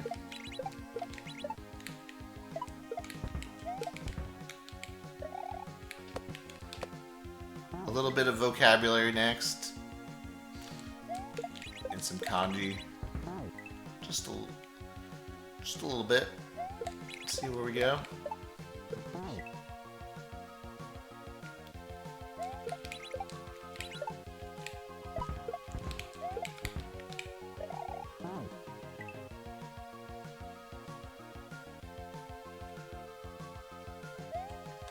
Sometimes they're tiny, I mess up. Oh yeah, because also there's different fonts I've noticed that kind of screw me up with Japanese. With like some lines. Sometimes they're like missing lines and stuff. Or have extra lines. So it doesn't make it easier.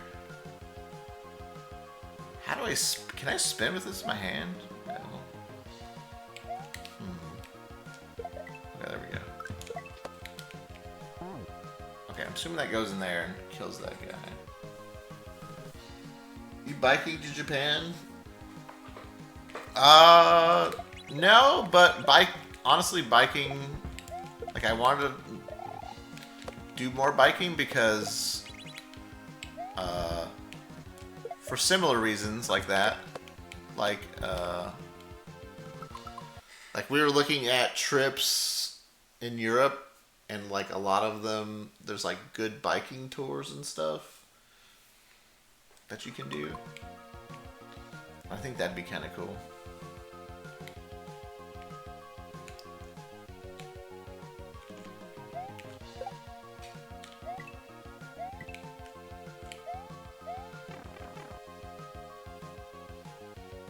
Yeah, I like the idea of biking way more than running.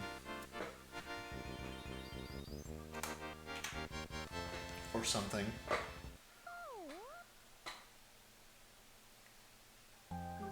Some pixel fonts is hard to actually recognize which Japanese letter it is. It's true. I think I see ah, meh. Wait, that one's ne, right? That's one of the ones I always get confused with. Is that ne or new? The third one.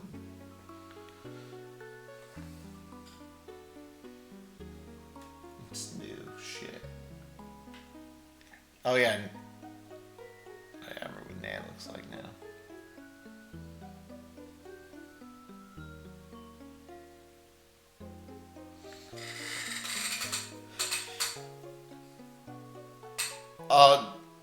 The reason I'm learning Japanese is I want to like at least we want to plan a trip to Japan in the coming years, next few years or so. I'm not sure when, but I'd like at least be able to like talk a little bit or like understand a little bit. But honestly, having it for some like games would be really cool too. So it's like a double win for me. Cause I got some games on like the Nintendo Switch Online, like Starfy, that are not in English. So it'd be kind of cool if I probably won't be able to read it, but by the time we play those games, but it would be cool. So that's the motivation there. Yeah, Robopon 64. Honestly, if I could learn enough Japanese to play Robopon 64, I might actually go finish it.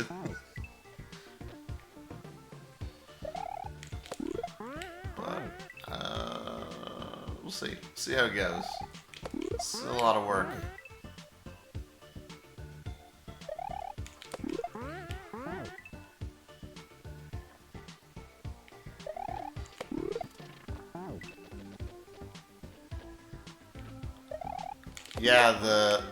Yeah, we could go see what that one.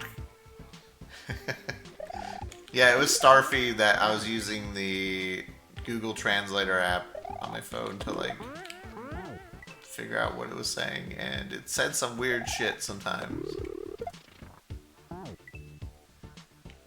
I'll do anything but learn French. It's just like the benefits of learning Japanese outweighs the benefits of learning French. Like, I'm not really in the French culture or anything. Like, yeah, I guess I could talk to Yuna's parents in French. I mean, okay.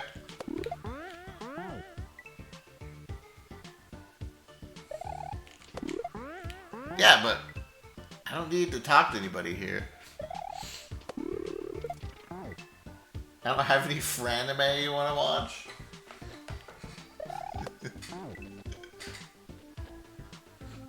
Yuna says it's best I don't know. Yuna says it's best I don't know French because then she has to listen to her and her dad talk about work all the time. Because apparently that's all they talk about. So.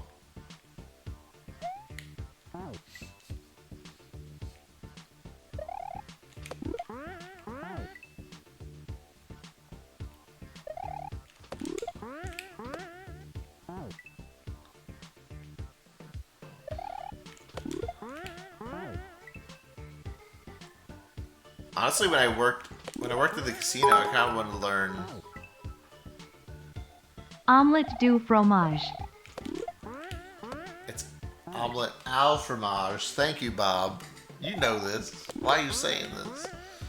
Thank you for the bits.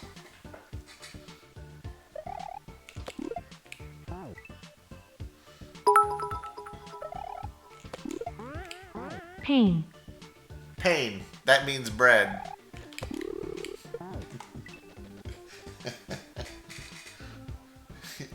He already watched all of Muzzy. Oh man, I remember those commercials with Muzzy.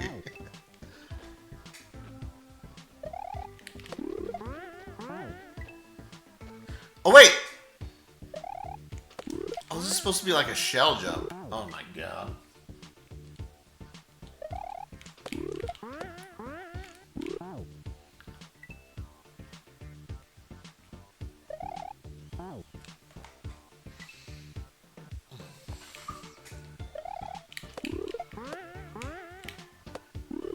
The only French words I'm gonna learn are calice. That's my only French word I'm gonna know. Well, that's French Canadian, actually.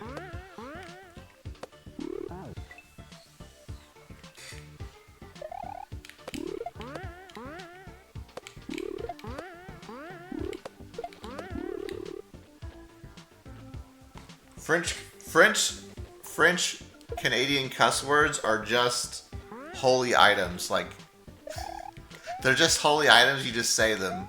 So like chalice, calice, that's like shit in French Canadian. And then tabernacle is like fuck.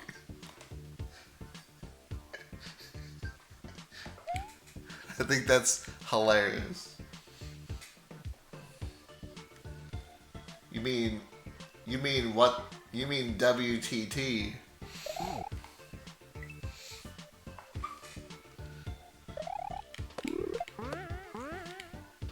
What the tabernacle?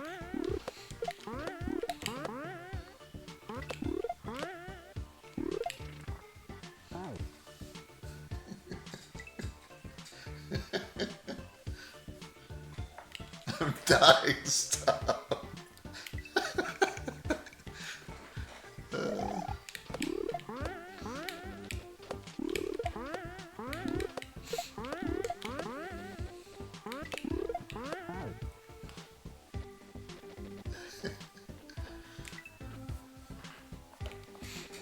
Dude, like I'll just be like chilling, be talking to her dad in French, and I have no idea what's happening, and all of a sudden he's like, "Oh, tabernacle." That's the only thing I know that's the only word that I know that he says. It's like his number one word. I hear him say it all the time.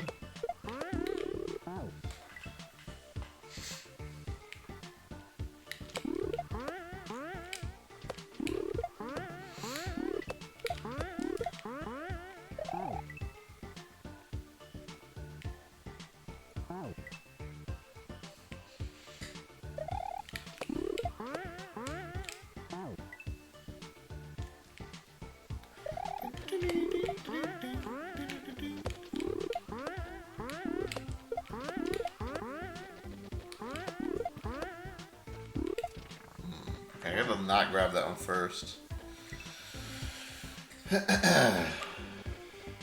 It's a very work-related word. It's true. They always talk about work all the time. It makes sense why he's saying that.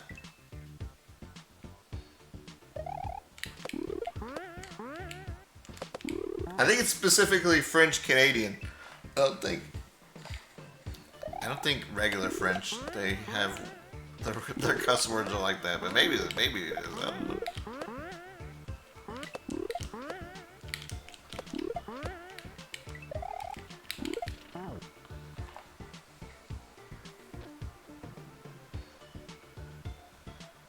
French idioms are either funny or crimes. Alright, okay.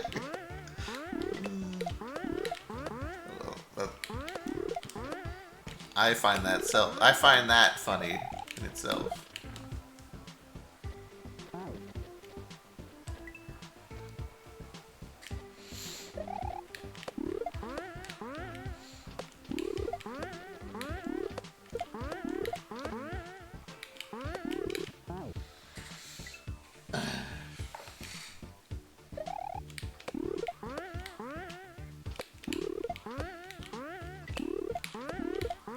Like, when you say crimes, I'm scared to ask. But when you say the like crimes, right? I'm just thinking of like, I don't know why my mind went here. Was like,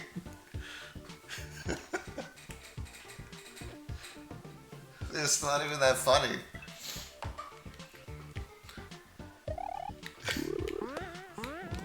But it's like you drop something on your toe and you're like, oh, 3rd-degree murder, or some shit like that. That's where my mind went. Ugh, shoplifting.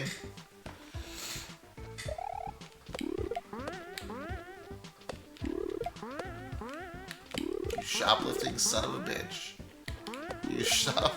You shoplifting. Oh my god.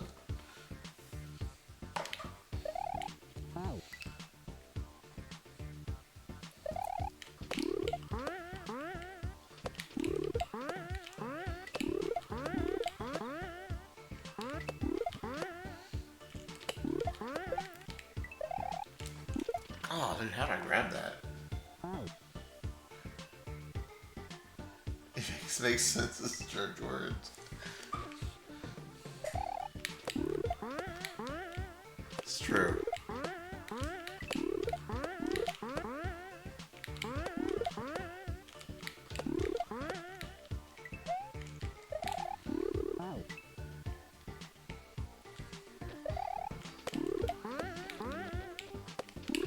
Shoplifting son of a Grand Theft Auto.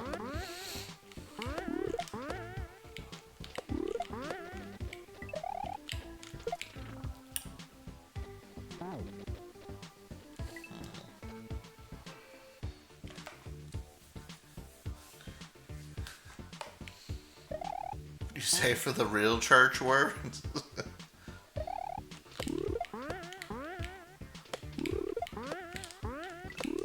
You don't get it.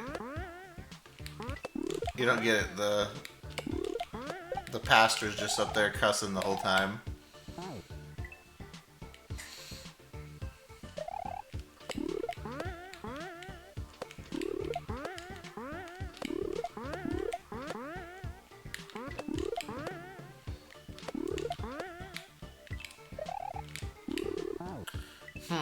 Hold on. Can I... Let me try something here.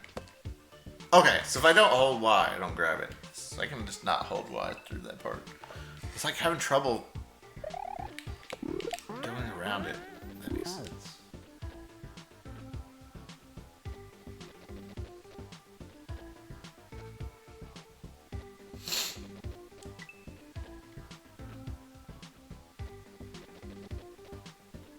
Tax evasion. I kind of do like that too.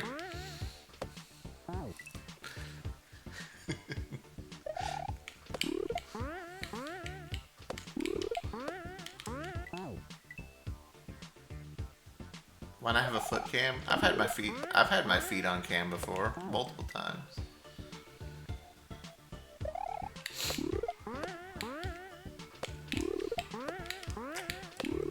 Now you have to go to my OnlyFans to get that kind of action.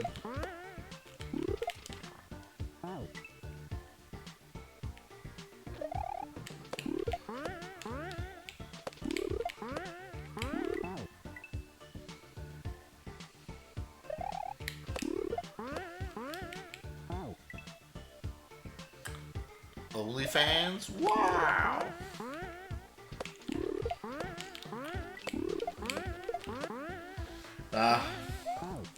If you get excited, I'm sorry, I don't actually have one, but if I did have one, we'd have some content, dude. Pictures of Jay. So many pictures of Jay.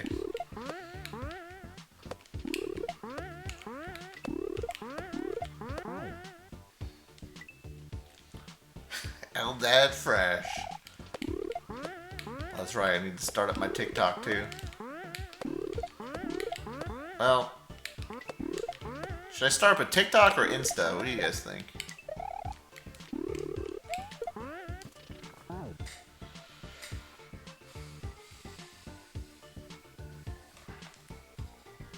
Vine. Looking fresh. Looking Vine.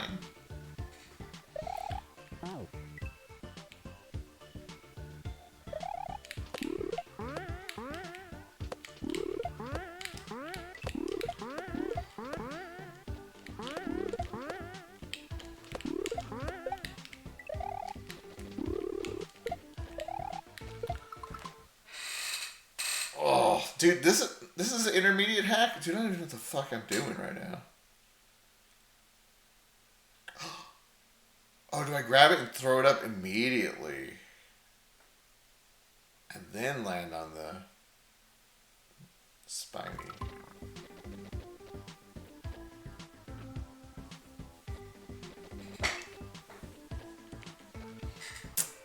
That makes more sense than what I was doing.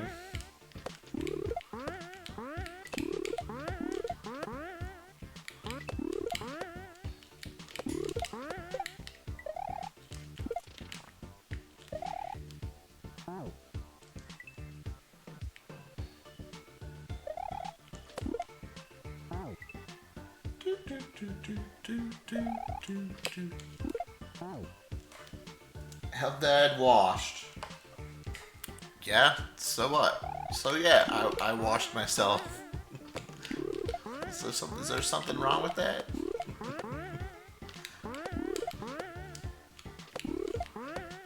I got that nerd stench, so I can't beat this level.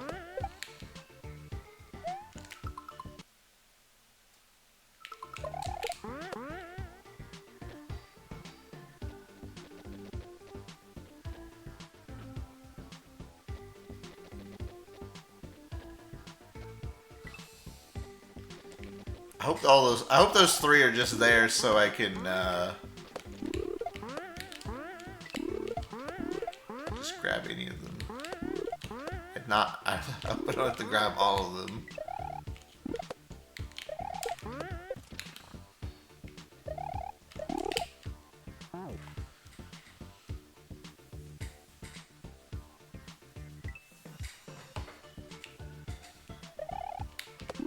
Triple nipple.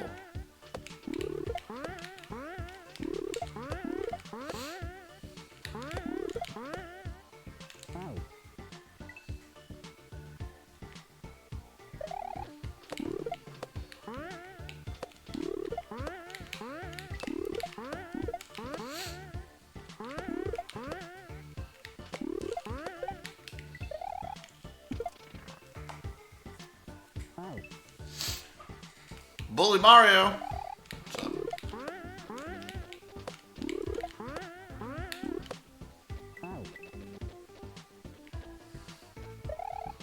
Twitch doesn't care what you type in French.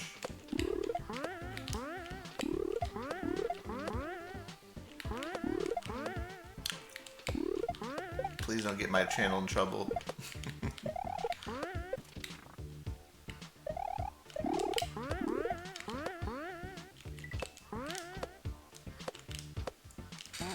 Oh my god.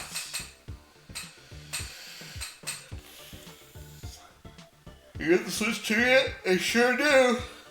I got it. I got it.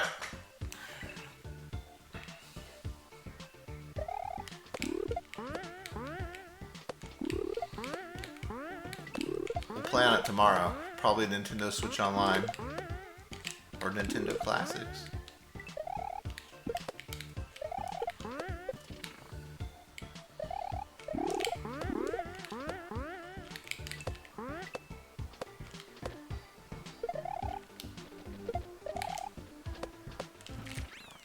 Let's go.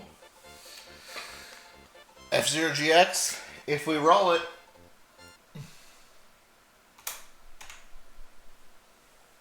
I thought about rolling or picking one of the games, but the GameCube games, but there's only 3 to choose from.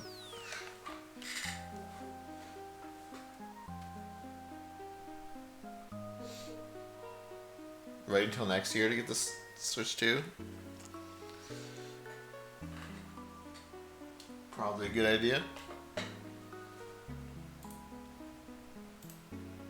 There'll definitely be some games out by then, I hope. GX was so hard. Alright, we're gonna stop there for today on the Mario. Pretty good hack. Definitely tough.